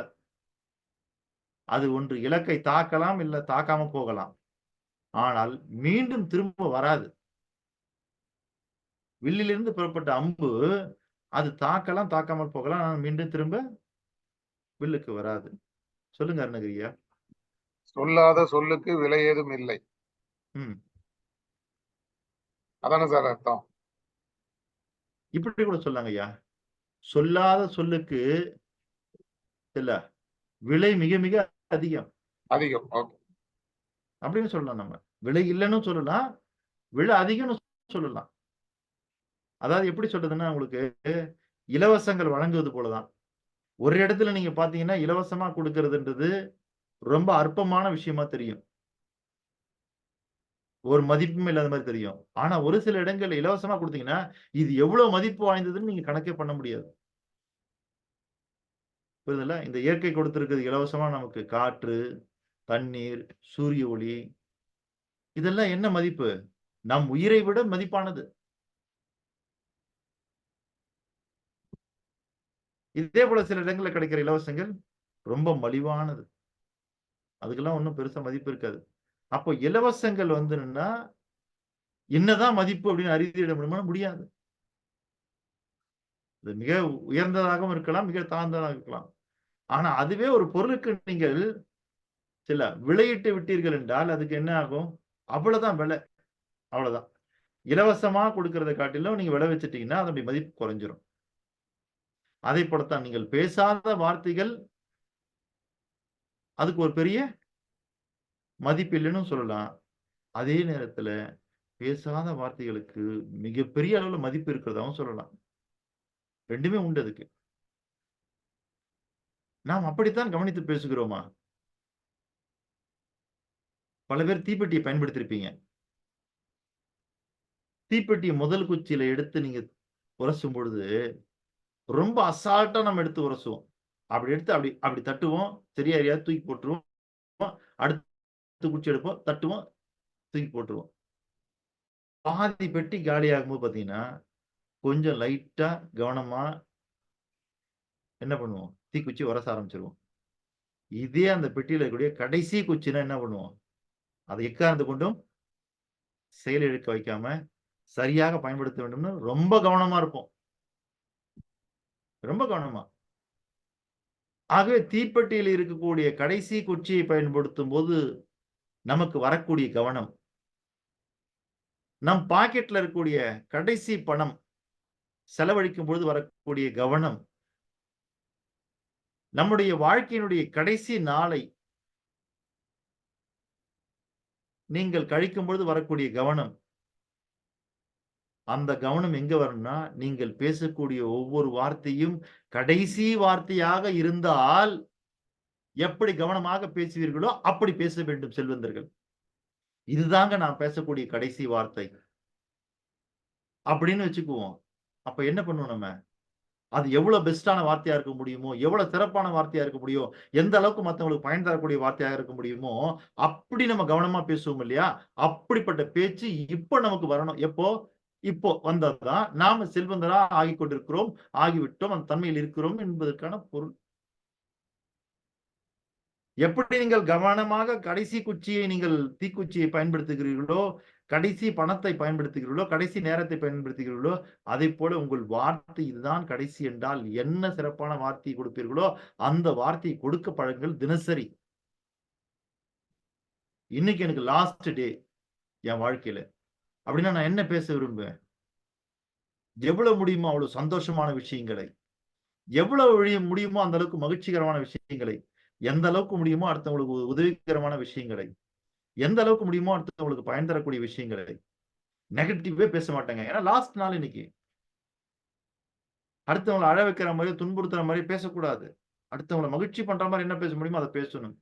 அவன் தான் செல்வந்தன். அப்படி பேசுகிறோமா? ஏனென்றால் நம்முடைய ஒவ்வொரு வார்த்தைகளும் நம்முடைய வாழ்க்கையாக மாறிக்கொண்டிருக்கிறது. அப்போ கடவுள் கணக்கு வழக்கு இல்லாம கொடுத்த ஒரு அற்புத வரம் நீங்கள் பேசக்கூடிய பேச்சு. ஒரு நாளைக்கு நீங்க இத்தனை வரிகளை தான் பயன்படுத்தணும், இத்தனை வார்த்தைகளை தான் பயன்படுத்தணும் அப்படின்னு ஏதாவது கட்டுப்பாடு இருக்குதா பாருங்க? இல்ல. தந்தியில கொடுக்கிற மாதிரி 4 வார்த்தை கொடுத்தீங்கன்னா ரூ. 300 அப்படி சொன்னா நம்ம என்ன பண்ணுவோம்? வார்த்தைகளை மிக மிக மிக மிக குறைந்த அளவுக்கு மாற்றிக்கொள்வோம். லாக்டவுன் உங்க எல்லாருக்குமே தெரியும். லாக்டவுன் ஒண்ணு வந்தது. எல்லாரையும் முடக்கி வச்சது. அப்ப அரசாங்கம் சொன்னாங்க, உங்களுடைய அத்தியாவசிய தேவை என்னமோ உயிர் வாழ்வதற்கு அந்த தேவைக்காக மட்டுமே வெளியே சென்று வாருங்கள்னு.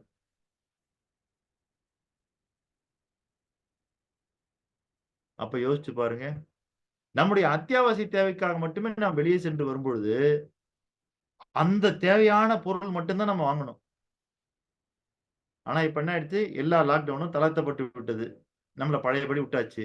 என்ன பண்றோம்? எல்லாமே இப்போ பணம் எல்லாம் ஜிபேக்குள்ள இருக்கறனால, எவ்வளவு பணம் இருப்பு இருக்கிறதுன்னு தெரியறதில்ல. என்ன பொருள வாங்கணும்னு தெரியறதில்ல. எல்லா இடத்துலயும் டப்பு, டப்பு, டப்புன்னு ஜிபேவ தட்டி விட்டுட்டு பொருள் எல்லாம் வாங்கிட்டே இருக்கிறோம். அப்போ லாக்டவுன் டைம்ல நீங்க வீட்டுக்குள்ள இருக்கும்போது உங்களுடைய தேவை எந்த அளவுக்கு முடியுமோ அந்த அளவுக்கு சுருங்கி விட்டது உயிர் வாழ்வதற்கு தேவை ஆனது போல. அப்போ இதிலிருந்து என்ன தெரியுது? பெரும் செலவு பண்ணி ஆடம்பரமாகவும் ஒரு மனிதனால் வாழ முடியும். அதே இடத்துல அத்தியாவசிய தேவைகளுக்கான உண்டான பொருள் கிடைத்தால் மட்டுமே அவனால வாழ முடியும். 2 படியும் வாழலாம் பாருங்க. சினிமா தியேட்டர் கிடையாது. கோயில்கள் கிடையாது. சரிங்களா?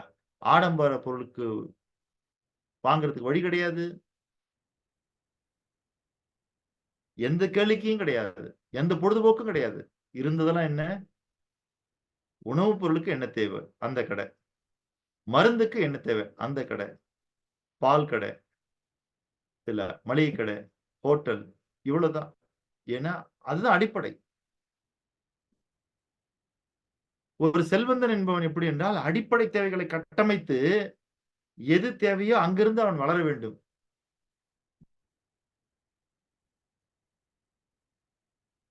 குரு என்கிற திரைப்படத்துல வரக்கூடிய அற்புதமான கேரக்டர் நான் ஏற்கனவே சொல்லியிருக்கிறேன், இருந்தாலும் இங்கேயே சொல்றேன்.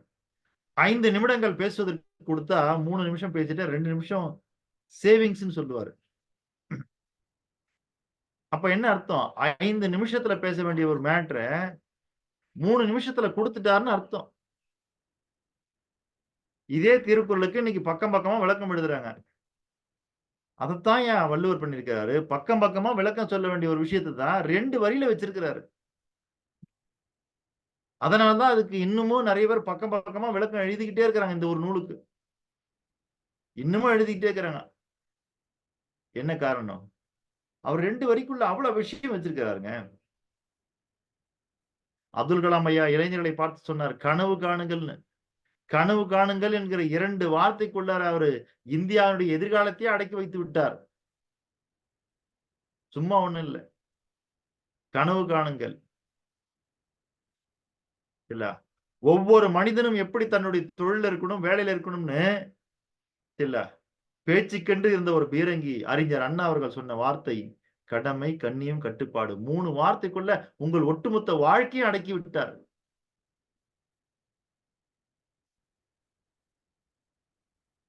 ஒரு அரசர் ஒருவர் அறிவிக்கின்றார்.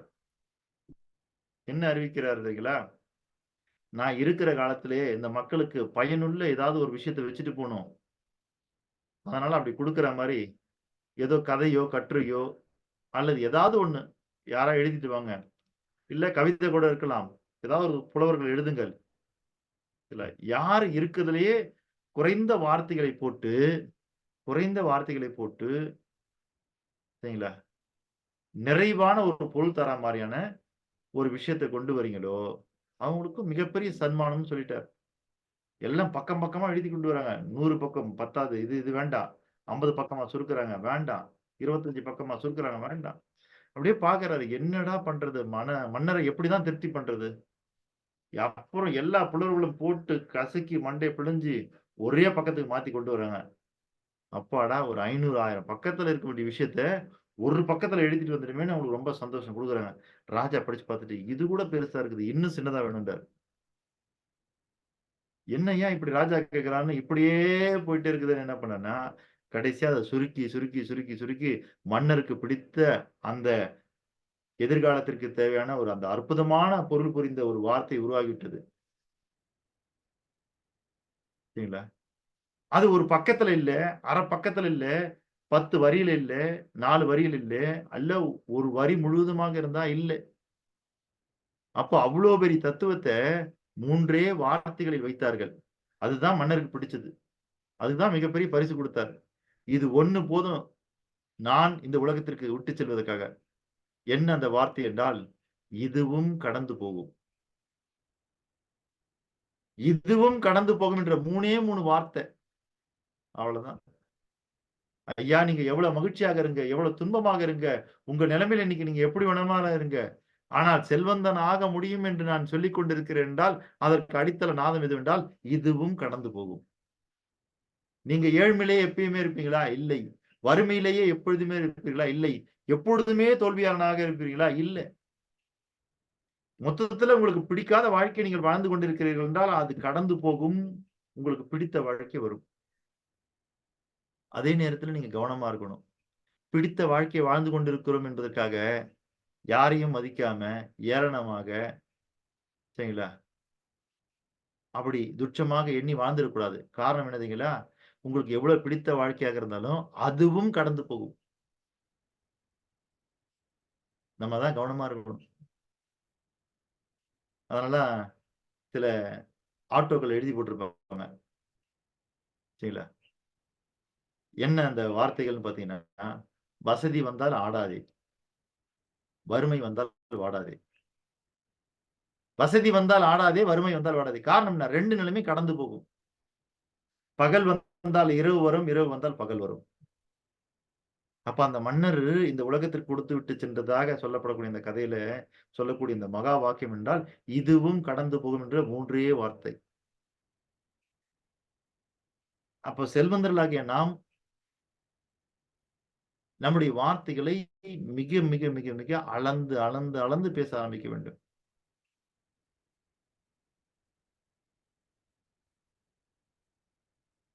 கலைஞர் அவர்கள் இறப்பதற்கு முன்பாக பேசிய உரைகளை கேளுப்பாங்க. உடம்புக்கே முடியாதவர். அந்த சக்கர நாற்காலியில உட்கார்ந்திருக்கும் போது அவர் வாய் திறந்து 2 வார்த்தை பேச மாட்டாருன்னு எதிர்பார்த்த தமிழகம். ஐயா இவருடைய வயசுக்கெல்லாம் இவர் பேச முடியாது. பரவாயில்லைங்க. ஏதாவது வாய் திறந்து 2 வார்த்தை சொல்லட்டும் போதும்.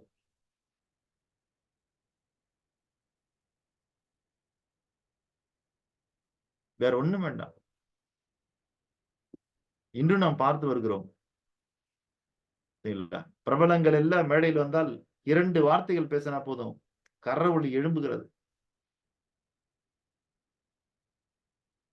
சில நிகழ்வுகளுக்கெல்லாம் 3 மணி நேரம், 4 மணி நேரம் ரசிகர்கள் கூட்டம் காக்கிறது. கடைசியாக அந்த பிரபலம் வந்தானா கடைசியா ஒரே ஒரு 5 நிமிடம் தான் பேசுகிறார். அந்த 5 நிமிடத்திற்காக 3 மணி நேரம், 4 மணி நேரம் காத்து கிடந்த ரசிகர்கள் கூட்டம் ஏறலாம். இதெல்லாம் என்ன காரணம்? அதெல்லாம் வார்த்தையில் இருக்கிற பவர். அப்படி வார்த்தையில பவர் இருக்கணும்னா நீங்க என்ன பண்ணணும்? நீங்க இனிமேல் பயனில்லாதவற்றை சொல்லக்கூடாது. பயனுள்ளவற்றை மட்டும் தான் சொல்ல வேண்டும் என்று பார்த்து, உங்களுடைய வார்த்தைகளுக்கு பண மதிப்பு இருக்குதான்னு கொஞ்சம் யோசிச்சு பாருங்க. எனக்கு இன்னைக்கு கொஞ்சம் சந்தோஷமா இருக்குதுங்க. ரொம்ப பெருமையா இருக்குது. ஏன்னா இன்னைக்கு நம்ம பேசக்கூடிய வார்த்தைகளுக்கு ஒரு பண மதிப்பு உருவாகி விட்டது. பல நிறுவனங்கள்ல போயிட்டு நம்ம பயிற்சி கொடுக்க ஆரம்பிச்சுட்டோம். பல கார்ப்பரேட் நிறுவனங்களுக்கு பயிற்சி கொடுக்க ஆரம்பிச்சுட்டோம். பல அமைப்புகளுக்கு பயிற்சி கொடுக்க ஆரம்பிச்சுட்டோம். அப்ப அங்க போய் என்ன பயிற்சி கொடுக்கிறோம்? வார்த்தைகள் வழியாகத்தான் பயிற்சி கொடுக்கிறோம். இப்ப அந்த வார்த்தைக்கு ஒரு பண மதிப்பு உருவாகி விட்டது. அப்ப நீங்கள் செல்வந்தராகக்கூடிய பாதையில் நீங்கள் கவனிக்க வேண்டிய விஷயங்கள், உங்கள் வார்த்தைக்கு பண மதிப்பு உருவாகி விட்டதான.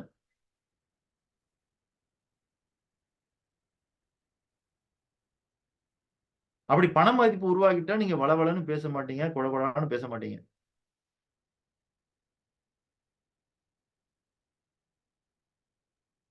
இன்னைக்கு சில இடங்களுக்கு நான் போறேன். அங்க போயிட்டு கம்முன்னு உட்கார்ந்திருக்கிறேன். உம்முன்னு உட்கார்ந்திருக்கிறேன்றாங்க.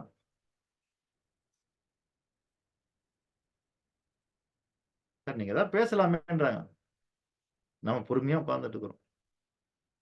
என்ன காரணம்? அப்ப நம்ம மக்களுக்கு மட்டும் தான் தெரியும். இவர பேச சொன்னா நெறைய பேசுவாருன்னு. ஆனா நம்ம அப்படி எல்லா இடத்துலயும் பேசுறது கிடையாதே. எந்த இடத்துல நம்முடைய வார்த்தைகளுக்கு சக்தி உண்டோ, எந்த இடத்துல நம்முடைய வார்த்தைகள் பயனளிக்கிறதோ, அந்த இடத்துல மட்டும் பேசிட்டு மத்த இடங்கள் எல்லாம் அமைதியா இருக்கணும்.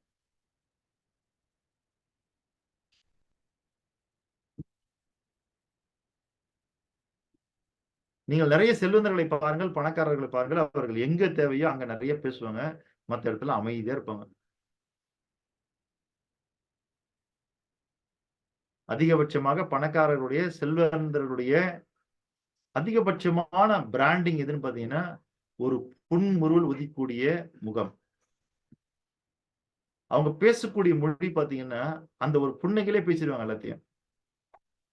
நீங்க நிறைய இவ்வளவு பேசிட்டு கேட்பீங்க ஒரு கேள்வியை, அவர் என்ன பண்ணுவாருன்னா ஒரே ஒரு ஸ்மைலை தூக்கி போட்டு பதிலாக ஒரு ஸ்மைல் தூக்கி போட்டு போயிட்டே இருப்பாரு.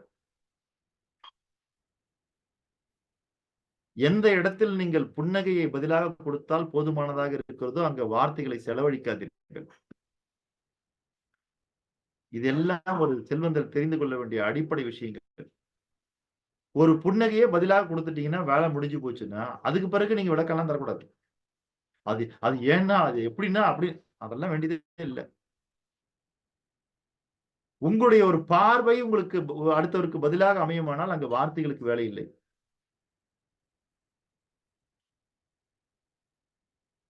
அதனால்தான் காதலர்கள் கண்களாலேயே பேசிக் கொள்கிறார்கள்.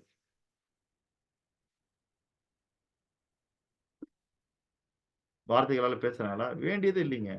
கண்ணால பேசினா போதும். கண்ணால பேசும்போது புரியும் போது எதுக்காக வார்த்தைகளை செலவு செய்ய வேண்டும்? யோசிச்சு பாருங்க. 100 ரூபாய் செலவு பண்ணாலே போதுங்கிற இடத்துல 1000 ரூபாய் செலவு பண்ண வேண்டிய தேவை இருக்குதா? இல்லையே.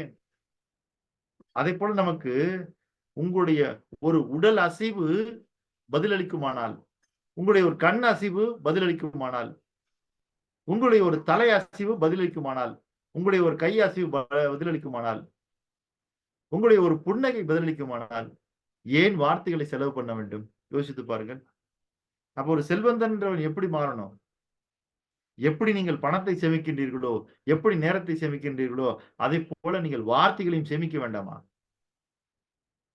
அப்ப வார்த்தைகளை சேமிக்க வேண்டும் என்றால் நீங்கள் தேர்ந்தெடுத்து தேர்ந்தெடுத்து தேர்ந்தெடுத்து நல்ல வார்த்தைகளை, நேர்மறையான வார்த்தைகளை, அடுத்தவர்களுக்கு பயன் தரக்கூடிய வார்த்தைகளை மட்டுமே நீங்கள் எப்பொழுது பேச ஆரம்பிக்கிறீர்களோ அப்பொழுதே உங்களுடைய வார்த்தைகளுக்கு மிகப்பெரிய பண மதிப்பு உருவாகிவிடும்.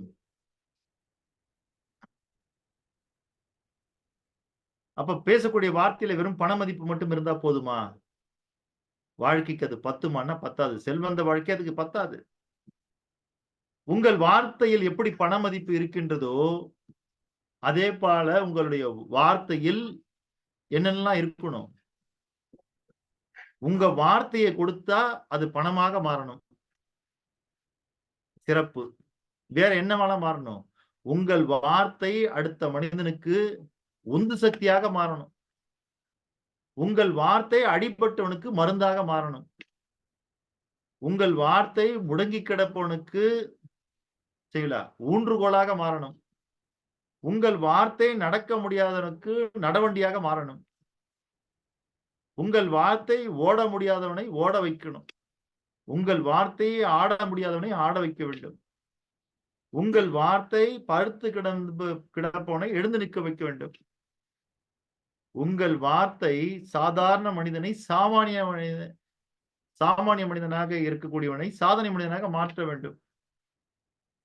அதாவது உங்களுடைய வார்த்தை சாதாரண மனிதனை அசாதாரண மனிதனாக மாற்ற வேண்டும். உங்கள் வார்த்தை மருந்தாக அமைய வேண்டும். உங்கள் வார்த்தை விருந்தாக அமைய வேண்டும். உங்கள் வார்த்தை உற்சாகமாக மாற வேண்டும். உங்கள் வார்த்தை உத்வேகமாக மாற வேண்டும். உங்கள் வார்த்தை பொருளாக மாற வேண்டும். உங்கள் வார்த்தை பயனாக மாற வேண்டும். இதெல்லாம் தாண்டி இருக்கிறதே ரொம்ப அற்புதமான விஷயம் என்னங்களா? உங்கள் வார்த்தை அன்பாக மாற வேண்டும். உங்கள் வார்த்தை அருளாக மாற வேண்டும். புரியுதுங்களா? நாம் எல்லாம் இன்னைக்கு போய் கேட்கிறோமே, அருள் என்பது என்ன? வெறும் வாக்கு தாங்க. இன்னைக்கு பல பேர் போய் கேட்கிறாங்க, ஐயா கிட்ட வந்தா என்ன கிடைக்கும்? சில இடங்கள்லாம் போட்டிருப்பாங்க, இங்க அருள் வாக்கு கூறப்படுங்க. வார்த்தையில தான் அந்த அருளை வச்சு கொடுக்குறாங்க. புரியுதுங்களா? அப்படி வார்த்தைகள்ல அருளை ஏத்தி கொடுக்கறதுக்கு பேரு அருள் வாக்கு. ஒரு அருள் வாக்கு சொல்லுங்கள். அருள் எப்படி வாங்க முடியும்? வாக்கிலே வாங்க முடியும். அதனால அது அருள் வாக்கு. நீங்கள் யோசித்து பாருங்க. நம்ம வாக்கு அருள் வாக்கா மாற வேண்டாமா? ஒரு சாதாரண வார்த்தையை நீங்கள் மீண்டும் மீண்டும் மீண்டும் ஒரு குறிப்பிட்ட ஒளியிலே ஒலிக்கும் பொழுது அது மந்திரமாக மாறுகிறது. தாயிற் சிறந்தொரு கோயிலும் இல்லை, தந்தை சொல்மிக்க மந்திரம் இல்லை. காரணம் என்ன தெரியுங்களா? காரணம் என்ன? பிள்ளைகள் கிட்ட தாய் நிறைய பேசுவா. பிள்ளைகள் கிட்ட தாய் நிறைய பேசுவா. ஆனால் தந்தை மிக குறைவாகத்தான் பேசுவார்.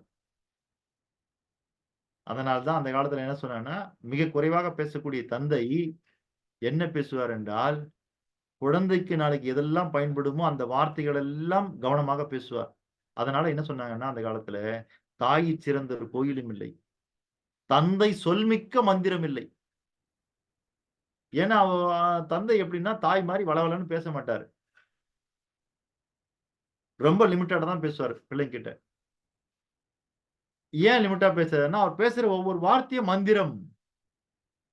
அவ்வளவு சக்தி கொண்டது என்பதற்காகத்தான் அந்த காலத்துல அப்படி சொல்லப்பட்டது. ஆனா இன்னைக்கு தாயும் தந்தையும் கோயிலும் மந்திரமான்னு தெரியல. சரிங்களா? இன்னைக்கு லேப்டாப், கம்ப்யூட்டர், செல்போன் எல்லாம் தாய்க்கு இணையாக தந்தைக்கு இணையாக வந்து விட்டது. அதனால இன்னைக்கு கூகுள் சொல்மிக்க மந்திரம் இல்லைன்னு மாறிடுச்சு. அந்த அளவுக்கு உலகம் மாறி வருகிறது. ஆகவே நாம் எல்லோருமே இன்றைய குரலிலே நாம் மிக கவனமாக இருக்க வேண்டும். வார்த்தைகளை மிக மிக தேர்ந்தெடுத்து நாம் கொடுக்க வேண்டும் மக்களுக்கு. ஆகவே நீங்கள் செல்வந்தன் ஆக வேண்டும் என்ற அந்த பாதையில் நீங்கள் தெளிவடைய வேண்டிய விஷயம் என்னவென்றால், நீங்கள் பணத்தை எவ்வளவு கவனமாக கையாளுகிறீர்களோ, நேரத்தை எவ்வளவு கவனமாக கையாளுகிறீர்களோ, அந்த மாதிரி உங்ககிட்ட இருக்கக்கூடிய இருப்பு நிலையில் இருந்து நீங்கள் வார்த்தைகளை மிக கவனமாக கையாளுங்கள். அதற்கு உதாரணம் நம்முடைய ஐயன் வள்ளுவனே இங்கு சான்று. பக்கம் பக்கமாக விளக்கம் கொடுக்க வேண்டிய ஒரு விஷயத்தை பக்காவாக தேர்ந்தெடுத்து 2 அடியில் 1.25 அடியில வச்சு நமக்கு 7 சீர்களில் கொடுத்திருக்கிறான் என்றால், இதை விட சுருக்கமாக வாழ்வியல் தத்துவங்களை வேறு எவரால் தர முடியும்? அப்படிதான் பாத்துங்க வள்ளுவர் எவ்வளவு பெரிய செல்வந்தர் என்பதை. நாமும் அப்படித்தான் இந்த உலகத்திற்கு மாற வேண்டும். உங்கள் வார்த்தை பணமதிப்பு பெற வேண்டும். உங்கள் வார்த்தை அன்பினுடைய மதிப்பை பெற வேண்டும். உங்கள் வார்த்தை அருளுடைய மதிப்பை பெற வேண்டும். உங்கள் வார்த்தை கருணையின் மதிப்பை பெற வேண்டும். உங்கள் வார்த்தை இரக்கத்தின் மதிப்பை பெற வேண்டும். ஆகவே உங்கள் வார்த்தைக்கு என்றால் ஒரு மதிப்பு இருக்க வேண்டும். அதை நீங்கள் புரிந்து கொள்ளுங்கள். நீங்கள் சொல்லக்கூடிய வார்த்தைகளுக்கு மதிப்பில்லை என்றால், நீங்கள் சொல்லக்கூடிய வார்த்தைகளுக்கு இந்த உலகத்தில் மதிப்பில்லை என்றால், அரிது அரிது மானிடராய் பிறந்தல் அரிதுன்னு நம்ம அவ்வை சொன்னார் பாருங்க. அவ்வை சொன்ன அந்த வார்த்தைக்கு பொருளுள்ள வாழ்க்கையை நாம் வாழவில்லை என்று பொருள். ஆகவே நீங்கள் வாழ்ந்ததற்கான பொருள் உங்கள் வார்த்தைக்கு மதிப்பு தர வேண்டும். இன்னமும் பல கிராமங்கள்ல யாரும் கோர்ட்டை நம்புறது இல்லைங்க. இன்னமும் பல கிராமங்கள்ல போலீஸ் ஸ்டேஷன் நம்புறது இல்லை. இன்னமும் பல கிராமங்கள்ல அந்த ஊர் தலைவரோ இல்ல பஞ்சாயத்து இருக்கக்கூடிய ஒரு பெரிய நாட்டவ மாதிரி இருக்கிற ஒரு ஆள் இருப்பாரு. இன்னமும் பல கிராமங்கள்ல இருக்கிறாங்க. அவங்க சொல்லிட்டாங்கன்னா வேத வாக்கு அந்த ஊருக்கு. அவர் சொல்லிட்டா போதும், அவ்வளவுதான். இந்த நாட்டாம திரைப்படத்துல காட்டாம பாருங்க, எதுவா இருந்தாலும் நாட்டாம தீர்ப்பு, அவ்வளவுதான். அவர் தீர்ப்பு சொல்லிட்டாருன்னா முடிஞ்சது. அப்ப என்ன அர்த்தம்? வார்த்தைகளுக்கு பலம். ஆகவே எவருடைய வார்த்தையிலே பலம் இருக்கிறதோ, எவருடைய வார்த்தை செல்லுபடி ஆகிறதோ, அதனால்தான் செல்லுபடி ஆகக்கூடிய வார்த்தைக்கு என்ன பெயர் வைத்தான் தமிழன் என்றால் செல்வாக்கு என்று வைத்தான். செல்வாக்கு. ஒன்று செல்வாக்கு, இன்னொன்று சொல்வாக்கு. ஐயா சிரமத்துக்கு மன்னிக்கணும், நான் கொஞ்சம் ரிலீவ் ஆகிக்கிறேன் ஐயா, இங்க ஒரு அசௌகரியம். சரிங்க ஐயா, சரிங்க.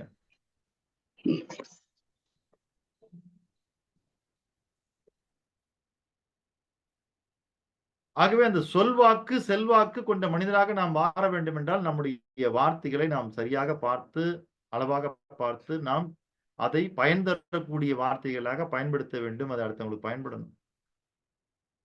ஆகவே மீண்டும் இன்றைய தினத்திற்கான குரல், பால் 1 அறத்துப்பால், இயல் 2 இல்லறவியல், அதிகாரம் எண் 20, பயனில சொல்லாமை, குரல் எண் 198. ஆகவே உங்களுக்கு பயன்பட வேண்டும் என்பதற்காகத்தான் இவ்வளவு நேரம் பல வார்த்தைகள் எடுத்து பல மாதிரி கோத்து உங்களுக்கு கொடுத்து கொண்டே இருக்கிறேன். ஆகவே நாம் எவ்வளவு நேரங்களை எடுத்துக்கொள்வோமோ அதை காட்டிலும் இன்று நாம் கூடுதல் நேரம் எடுத்து இந்த வார்த்தைகளை நாம் உங்களுக்கு கொடுத்திருக்கிறோம். அதற்கு காரணம் பயனில சொல்லாத அந்த சொற்களை நாம் இனிமேல் பயன்படுத்தக்கூடாது. வாழ்க்கையில் இனிமேல் நாம் வாய் திறந்து பேசினால், அடுத்தவரிடம் பேசினால் அந்த வார்த்தை அவர்களுக்கு போய் பயன்பட வேண்டும் என்பதிலே நாம் உறுதியாக இருக்க வேண்டும். ஆகவே உங்களுடைய வார்த்தைகளுக்கு ஒரு பண மதிப்பை உருவாக்க முடிகிறதா என்று பாருங்கள். உங்கள் வார்த்தைகளுக்கு ஒரு மதிப்பை உருவாக்க முடிகிறதா என்று பாருங்கள். ஆகவே மதிப்பில்லாத வார்த்தைகளை பேசி வாழ்க்கையிலே பயனில்லை.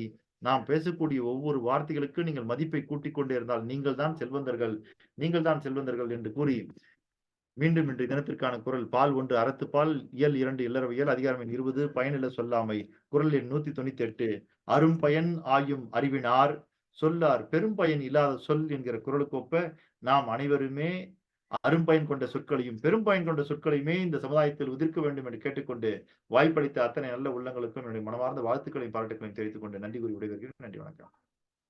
உலக மக்களின் நன்மைக்கான கூட்டு பிரார்த்தனை வழங்க போது யார்? மகேஸ்வரி சொல்றேங்க. மகேஸ்வரி அம்மா அவங்களோட இணைந்து சொல்ல போது அதை தொடர்ந்து திருமூர்த்தி ஐயா. உலக மக்களின் நன்மைக்கான கூட்டு பிரார்த்தனையை திருப்பூரை சேர்ந்த மகேஸ்வரி அம்மா அவர்களும் ஈரோட்டை சேர்ந்த திருமூர்த்தி ஐயா அவர்களும் இணைந்து வழங்கட்டும்.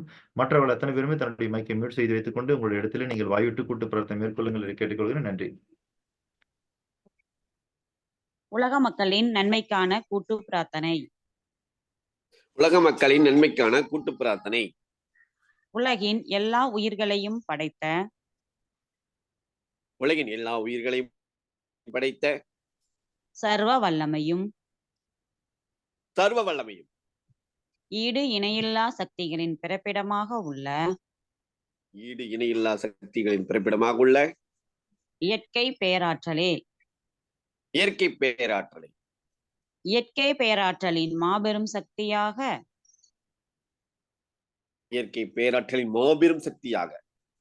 எங்களின் ஆழ்மன நம்பிக்கையாக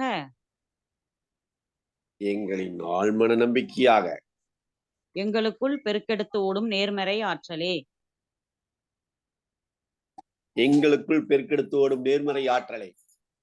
அனுதினமும் உற்சாக ஊற்றாயிருந்து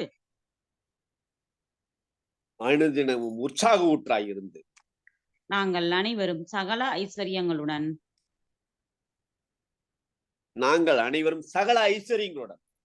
ஆனந்தமயமான ஆரோக்கிய வாழ்வினை பெற்று அதிகாரம் ஆளுமை செல்வாக்கு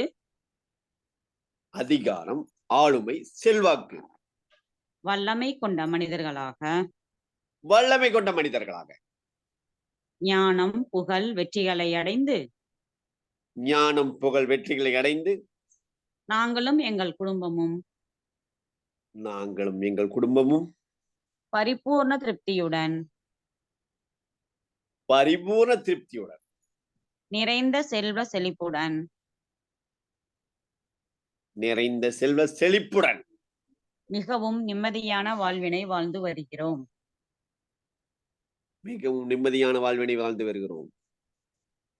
எங்களுக்கு நிம்மதியான வாழ்வினை அளித்த இயற்கை பேராற்றலின் பெருங்கருணைக்கு எங்களின் மனமார்ந்த நன்றி.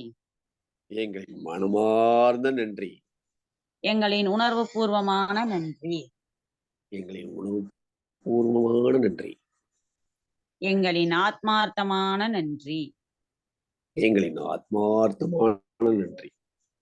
நன்றி, அனைவருக்கும் நன்றி. அனைவருக்கும் இந்த நாளை தந்த இறைவனுக்கு உணவுப் பொருள் உலகமையும் நதிகள் தேசிய மையம் பூமிகள் இரட்டும் வாழ்வித்து வாழுகிறேன் நாளும் பல நன்மை செய்கிறேன் மனமெங்கும் அன்பமயமாக நிரம்பி வழியிட்டும் இந்த நாளின் வாழ்த்துக்கள். வணக்கம், வாழ்த்துக்கள், சந்தோஷம், மிக்க மகிழ்ச்சி. இந்த வாய்ப்பு கொடுத்த அனைவருக்கும் நன்றி. நன்றி நன்றி நன்றி ஐயா. உலக மக்கள் நன்மைக்கான கூட்டு பிரார்த்தனை வழங்கிய திருப்பூரை சேர்ந்த மகேஸ்வரி அம்மா அவர்களுக்கும் ஈரோட்டை சேர்ந்த திருமூர்த்தி ஐயா அவர்களுக்கும் நம் அனைவரின் சார்பாக மனமார்ந்த நன்றிகளை தெரிவித்துக் கொள்வோம். அடுத்ததாக நம்முடைய 3ஆம் ஆண்டு நிறைவு நிகழ்ச்சி சென்னையில் நடைபெறுவது இருக்கின்றதையொட்டி அதற்கான நிகழ்ச்சி நிரல் தயாரிப்பதற்காக அதை உறுதி செய்வதற்காகவும் இறுதி செய்வதற்காகவும் இன்று மாலை 3 மணி அளவிலே இது மாலை 6 மணி அளவிலே ஒரு கூட்டம் நடைபெற இருக்கின்றது ஜூம் வழியாக. ஆகவே அதற்கான லிங்க் நம்முடைய 366 நம்ம போடப்படும். ஆகவே யார் யாருக்கெல்லாம் வாய்ப்பு இருக்கிறதோ மாலை 6 மணிக்கு நம்முடைய அந்த லிங்க் வழியாக உள்ள வந்து இன்றைய நிகழ்ச்சி நிரலை உறுதி செய்து கொடுக்குமாறு அதற்கு உங்களுடைய ஒத்துழைப்பை நல்குமாறு கேட்டுக்கொள்கிறோம். நன்றி. இன்றைய குரல் குறித்து கருத்து தெரிவிப்பவர்கள் கையை உயர்த்தலாம்.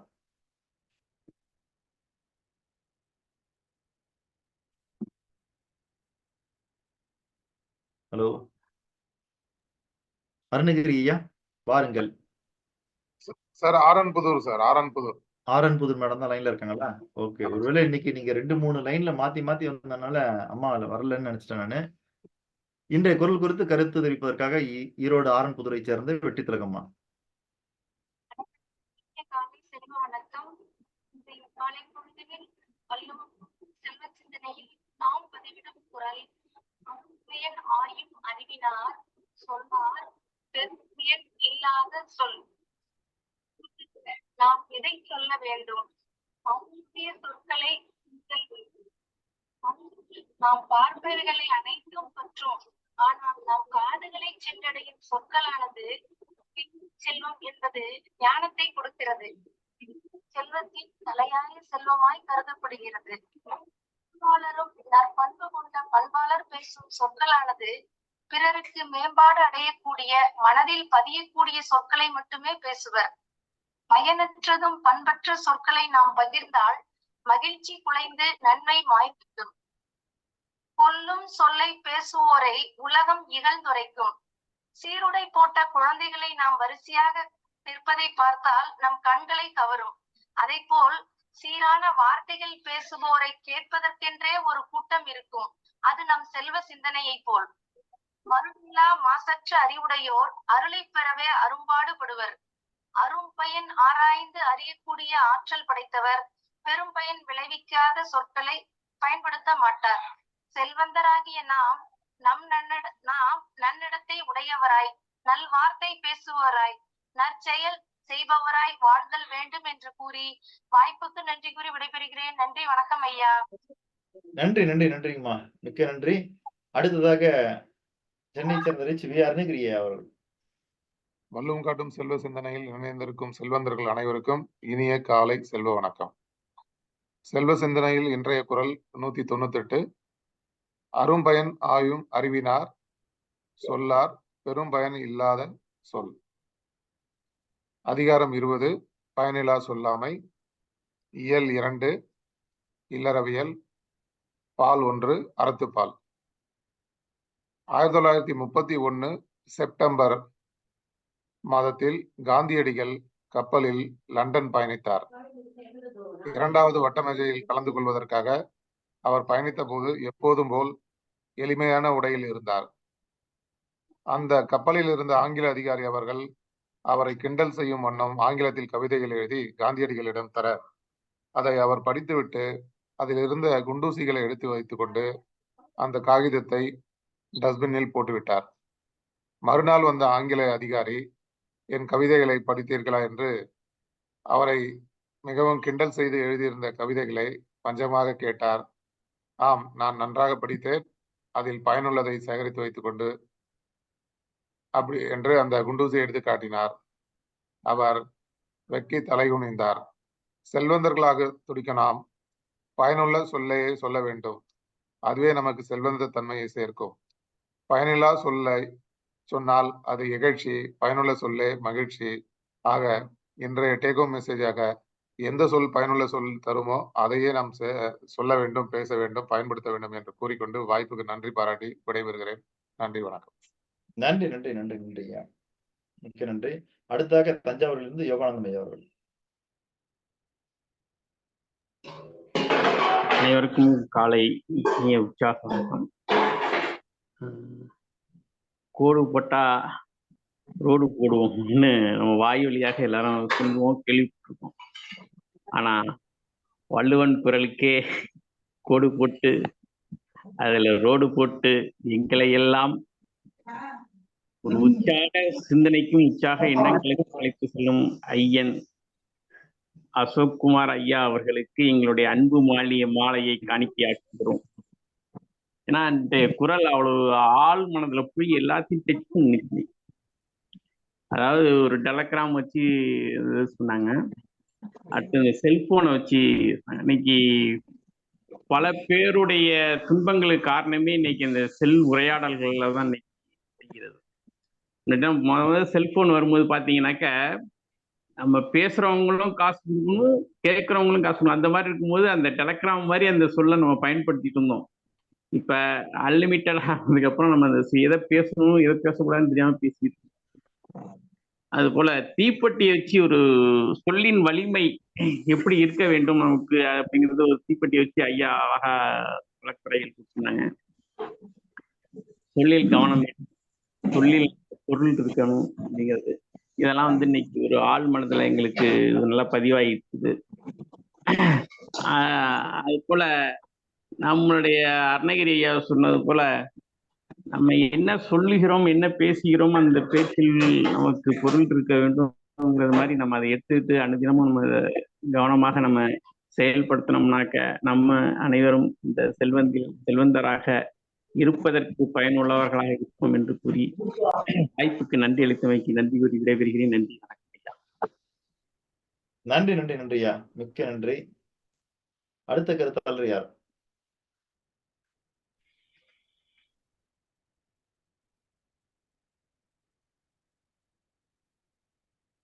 கருத்தாளர் இருக்கீங்களா? இல்ல, சரி. இன்றைய நிகழ்ச்சியினுடைய நிறைவுரை ஆற்றுவதற்காக சேலம் நங்கோலியை சேர்ந்த டி கே ஒளியுடைய அவர்கள் வாருங்கள் ஐயா. அனைவருக்கும் இனிய காலை செல்வ வணக்கம். ஒரு சிறப்பான நாள், இனிய நாள். இன்றைக்கும் வைரன் சார் நமக்கு நிறைய குரல்ல இந்த குரல்ல இருக்கக்கூடிய சிறப்புமிக்க விஷயங்களை அழகா அசை போட்டிருக்கிறாரு. அந்த வகையில பால் 1 அறத்துப்பால், இயல் 2 இலறவியல், அதிகாரம் எண் 20 பயன் இல சொல்லாமை. ஒரு சிறப்பான அதிகாரம். உண்மையிலேயே இந்த அதிகாரத்தின் மூலமா சொல்லப்பட்டிருக்கக்கூடிய வார்த்தைகள் ஒவ்வொன்றும் முத்து முத்தான வார்த்தைகள். வைப்ரன் சார் இன்னைக்கு கூடுதல் நேரங்களை எடுத்து நமக்கு சொன்னாலும் கூட இந்த ஒவ்வொரு வார்த்தையும் மந்திர சொற்கள். அந்த மந்திர சொற்களை நாம் உள்வாங்கி ஏட்டில் பதிவு பண்ணி நம்முடைய வாழ்க்கைக்கு தேவையான இடங்கள்ல சரியான அளவுல பயன்படுத்துவது சிறப்பு. அந்த வகையில குறள் எண் 198, அரும் பயன் ஆயும் அறிவினார் சொல்லார் பெரும் பயன் இல்லாத சொல். ஒரு சிறப்பான குறள். உண்மையிலேயே இந்த 7 சீர்களை உள்ளடக்கி இருக்கக்கூடிய இந்த குறள் மூலமா நாம் தெரிந்து கொண்ட விஷயங்கள் இன்றைக்கு ஏராளம். இன்னைக்கு நம்ம வாழ்க்கையில கடந்து வந்த பாதை திரும்பி பார்க்கிற போது, அல்லது கடந்து போகக்கூடிய அந்த வாழ்வியல் நடைமுறையில பார்க்கிற போது, நாம் கடந்த காலங்களில் செஞ்சது என்ன, இனி வரும் காலத்தில் செய்ய போவது எப்படி இருக்கணும் அப்படிங்கிறத குறிப்பிட்டிருக்கிறாரு. அந்த வகையில பயன் இல சொல்லாமை என்னது? வாழ்க்கைக்கு தேவையான பேச்சு என்பது சிறப்பை தரும், மேன்மை தரும், மற்றவர்களுக்கு பயனையும் கூட தரும். நம்ம நல்ல விஷயங்களை பேசணும், நமக்கும் பயனுள்ளதா இருக்கும், மற்றவர்களுக்கும் பயனுள்ளதா இருக்கும். ஆனா தேவையில்லாத பேச்சு என்பது நமக்கும் பயனில்லை, நேரம் போயிடும், டைம் போயிடும், மற்றவர்களுக்கும் பயனும் இல்லாத ஒரு சூழல் ஏற்படும். நிறைய இடங்களை பார்த்தோம் அப்படின்னாக்கா நம்முடைய நண்பர்கள் உறவுகள் தேவையில்லாதையே மனிதர்களை பேசிட்டு இருப்பாங்க. நீங்க கடைகள்ல பார்க்கலாம், நிறைய பொது இடங்கள்ல பார்க்கலாம். ஸோ இந்த மாதிரி பேசுறதன் மூலமா ஏதாவது முன்னேற்றம் வருமானா நிச்சயமா வர்றதுக்கு வாய்ப்பே இல்லை அப்படிங்கிறத நாம் முதலில் புரிந்து கொள்ள வேண்டும் அப்படிங்கிறதா இந்த முதல் பாயிண்ட். இரண்டாவது, உங்கள் வாழ்க்கையில் நல்ல பயன் தரும் வார்த்தைகள் தான் நமக்கு விதைகளாக விருட்சமாக வளரக்கூடிய அடித்தளம். அதை நாம் போட்டு வருகிறோமா? அதை தான் நம்ம பண்றோமா? இது ஒரு நல்ல கேள்வி நமக்கு முன் வச்சார் வைப்ரன் சார். உண்மையிலேயே நாமே திருப்பி கேட்டுக்கணும். அடுத்து, நமது மனம் தொடர்ந்து காது வழியாக இனிமையான வார்த்தைகள் கேட்டு வருகிறோமா? நல்ல வார்த்தைகள், நல்ல சிந்தனை தூண்டக்கூடிய வார்த்தைகள், மனம் மகிழக்கூடிய வார்த்தைகள். நல்ல இடங்களுக்கு போறோமா? இசையை கேட்கிறோமா? அல்லது நல்ல அந்த முன்னேற்றம் தரக்கூடிய வார்த்தையை நம்ம கேட்கிறோமா? உள் வாங்குகிறோமா? நிச்சயமா அப்படி வாங்கினோம்னா மிக சிறப்பு. ஆக நாம் பல இடங்கள்ல பேசுறதுக்கு முயற்சி எடுக்கிறோம். இன்றைக்கு தலைவர்கள்லாம் மிகச்சிறந்த ஆளுமைகள், சிந்தனையாளர்கள். 1 மணி நேரம் 2 மணி நேரத்துக்கு லட்சங்களை வருமானமா வாங்கிட்டு இருக்கிறாங்க. அதே போல 5 நிமிடம் ஒரு நபர் பேசணும் அப்படின்னு சொன்னாக்கா அவர் எடுத்துக்கொள்ளக்கூடிய அந்த பயிற்சி, உள்வாங்கக்கூடிய அந்த நேரம் என்பது ஒரு நாள் முழுவதும் அவர் தயாராகணும் அப்படிங்கிறத குறிப்பிட்டார். உண்மைதான். 5 நிமிடம் பேசணும் அப்படின்னு சொன்னா ஒரு நாள் முழுசும் நம்ம தயாராகணும். 1 மணி நேரம் 2 மணி நேரம் பேசணும்னா எந்த தயாரிப்பும் தேவையில்லை அப்படிங்கிறது நமக்கு புரிய வச்சிருக்கிறார். உண்மைதான். ஆகவே இன்னைக்கு வெண்பா திருக்குறள் அப்படிங்கிறத நமக்கு முன்னிலைப்படுத்தினாரு. இன்னைக்கு 2 அடிகள் 1.25 அடி 7 சீர்கள் உள்ளடக்கிய இந்த வார்த்தைகள்ல இருக்கக்கூடிய விஷயங்கள் ஏராளம். இன்னைக்கு வள்ளுவம் இன்னைக்கு உயிர் பெற்று உலகம் முழுவதும் போயிருக்குது அப்படின்னு சொன்னா அதுல இருக்கக்கூடிய 7 சீர்கள் இதையும் நம்ம குறிப்பிட்டிருக்கிறார்.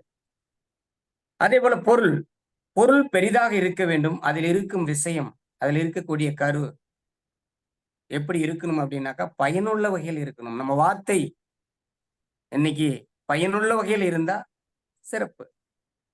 அதே போல பணம், நேரம் இது ரெண்டையுமே குறிப்பிட்டார். பணமும் நேரமும் எப்படி நமக்கு ஆளுமையா இருக்குது, நமக்கு பயனுள்ளதா இருக்குது அப்படிங்கிறத.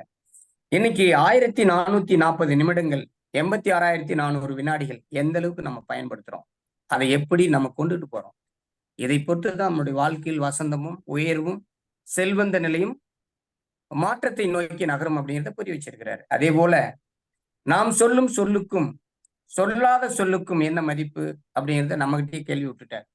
நம்ம எந்த அளவுக்கு மௌனமா இருக்கிறோம், தேவையான இடங்கள்ல பேசணும், தேவையில்லாத இடங்கள்ல பேச வேண்டிய கட்டாயம் வந்தா நம்ம பேசலாம். இல்லை அப்படின்னா மௌனமா இருக்கிறது மிக சிறப்பு, மதிப்பு வாய்ந்தது அப்படிங்கிறத குறிப்பிட்டிருக்கிறார். இன்னைக்கு என்னுடைய நண்பர்கள் சொந்தங்கள்லாம் பாத்தீங்கன்னாக்கா நம்ம பாக்குற போது நேரமே இல்லைன்னு சொல்லுவாங்க, மணிக்கணக்கில் பேசுவாங்க.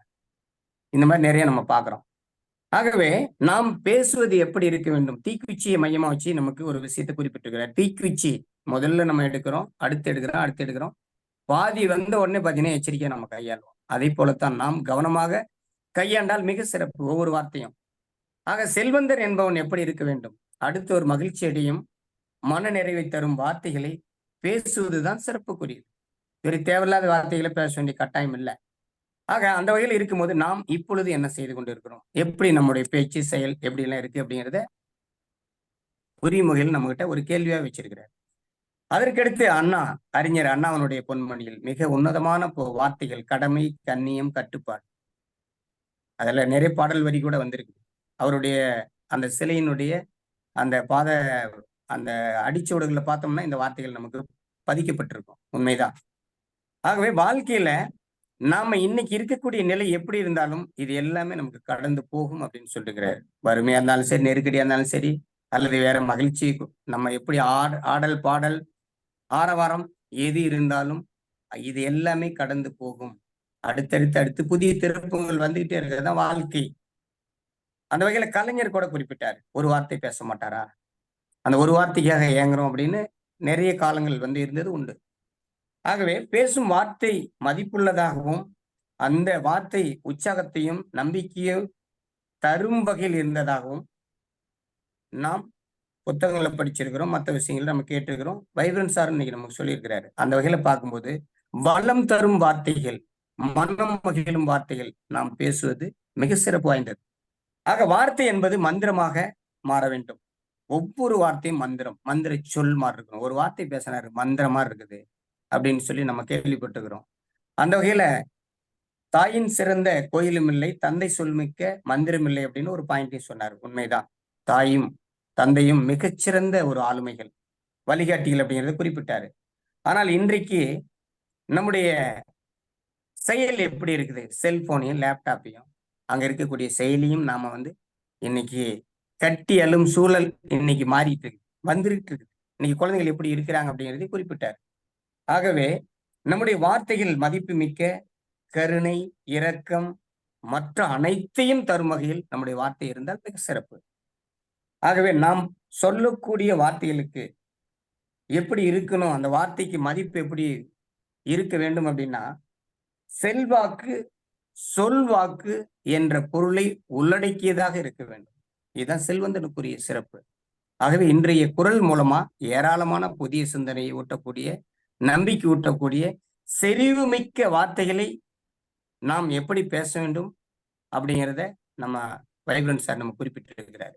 உண்மையிலேயே இன்னைக்கு ஒரு சிறப்பான நாள், அற்புதமான தகவலை நம்மோடு பகிர்ந்து கொண்ட வைப்ரன்ஸ் சாருக்கும் கலந்து கொண்ட அனைவருக்கும், கருத்துரை வழங்கிய நல்ல உள்ளங்களுக்கும் எனது நெஞ்சார்ந்த மனமார்ந்த நன்றியை தெரிவித்துக் கொண்டு விடைபெறுகிறேன். நன்றி, வணக்கம். நன்றி ஐயா. நன்றி நன்றி நன்றி நன்றி ஐயா. எப்படி ஒரு நீண்ட விளக்குரை நமக்கு இன்னைக்கு குரல் கொடுத்தோமோ அதே போல ஒரு நீண்ட ஒரு நிறைவுரையும் நீங்கள் வழங்கியிருக்கிறீர்கள். ஆக மிகச்சிறப்பான ஒரு நிறைவுரை, மிகச்சிறப்பாக இருந்தது. இன்றைய தினத்தினுடைய குரல் வழங்குவதற்கு வாய்ப்பளித்த அத்தனை நல்ல உள்ளங்களுக்கும் அதற்கு கருத்துரை வழங்கிய அன்பு உள்ளத்திற்கும் நிறைவுரையாற்றிய டி.கே. வடிவேலு ஐயா அவர்களுக்கும் நன்றி தெரிவித்து 3ஆம் ஆண்டு நிறைவு நிகழ்ச்சி குறித்து கலந்தாலோசிப்பதற்காக விழா ஒருங்கிணைப்பாளர் அருணகிரி ஐயா அவர்களிடம் இந்த தளம் ஒப்படைக்கப்படுகிறது. ஐயா வாருங்கள் ஐயா. அனைவருக்கும் இனிய செல்வ வணக்கம். அனைத்து ஏற்பாடுகளும் சிறப்பாக நிகழ்ந்துட்டு இருக்கு. எல்லாருடைய ஒத்துழைப்புக்கு மிக்க நன்றி. இன்னைக்கு ஈவினிங் வந்து நம்ம நிகழ்ச்சி நேரல் வந்து இறுதி செய்ய இருக்கிறோம். வேற ஏதாவது கருத்துக்கள், ஆலோசனைகள் ஏதாவது பகிர்ந்தா அதை பத்தி பேசலாம், இல்லைன்னா மீட்டிங் எண்ட் பண்ணிக்கலாம். நன்றி. Okay okay. இன்றைக்கு 6 மணிக்கு நம்ம கலந்து பேசுவதற்கான வாய்ப்பு நிகழ்ச்சி அந்த லிங்க் போடுறீங்களா சார்? ஆமா சார், லிங்க் போடுறோம் சார். சார் அப்புறம் தங்குறவங்க வந்து இன்னும் நேம் லிஸ்ட் ஃபுல்லா தரல. அங்க ஒரு 10 பேர் சொல்லியிருக்கோம். குரூப்ல போட்டா கூட நேம். ஓகே ஓகே ஓகே ஐயா, என்னுடைய பேமெண்ட் மற்றும் வந்து என்னுடைய பெயர் பதிவேற்றம் வந்து நம்ம அப்புறம் பாத்துக்கலாம் ஐயா. இது கொடுங்க, ஆதார் ஐடி போட்டீங்கன்னா தான் அங்க இவங்க எல்லாம் தங்க. இல்ல, ஆதார் ஐடி யாருடைய வாட்ஸ்அப்க்கு அனுப்பணுமோ அவங்களுக்கு மட்டும் அனுப்புங்க. பொதுவுல குரூப்ல ஆதார் ஐடி போடாதீர்கள். சதீஷோட வாட்ஸ்அப் நம்பருக்கு என்ன பொதுவுல போட்டவங்க ஆதார்ல நான் டெலீட் பண்ணிட்டேன். சதீஷோட ஆதார் இதுக்கு வாட்ஸ்அப் நம்பருக்கு அனுப்பிடுங்க யாரெல்லாம் தங்க. சில பேர்கிட்ட இல்லன்னு நினைக்கிறேன். அது சதீஷ் நம்பரை குரூப்ல போட்டுட்டீங்கன்னா அது நல்லா இருக்கும். இப்ப நான் குரூப்ல இருக்கு. சதீஷ் வந்து அந்த 366 குரூப்ல அவரோட நம்பர் இருக்கு, வாட்ஸ்அப் குரூப்ல இருக்கு. அப்படிங்களா? சரி சரி. அதுல இருந்து எடுத்து அவருக்கு அனுப்பிடுங்க. அதுல இருந்தாலும் அவர் சதீஷ்னு தெரியாது, ஆனா நம்ம தனியா எடுத்து போட்டுடலாம். சரிங்க சார், சதீஷ் நம்பரை பதிவு பண்ணிடலாம். ஓகே.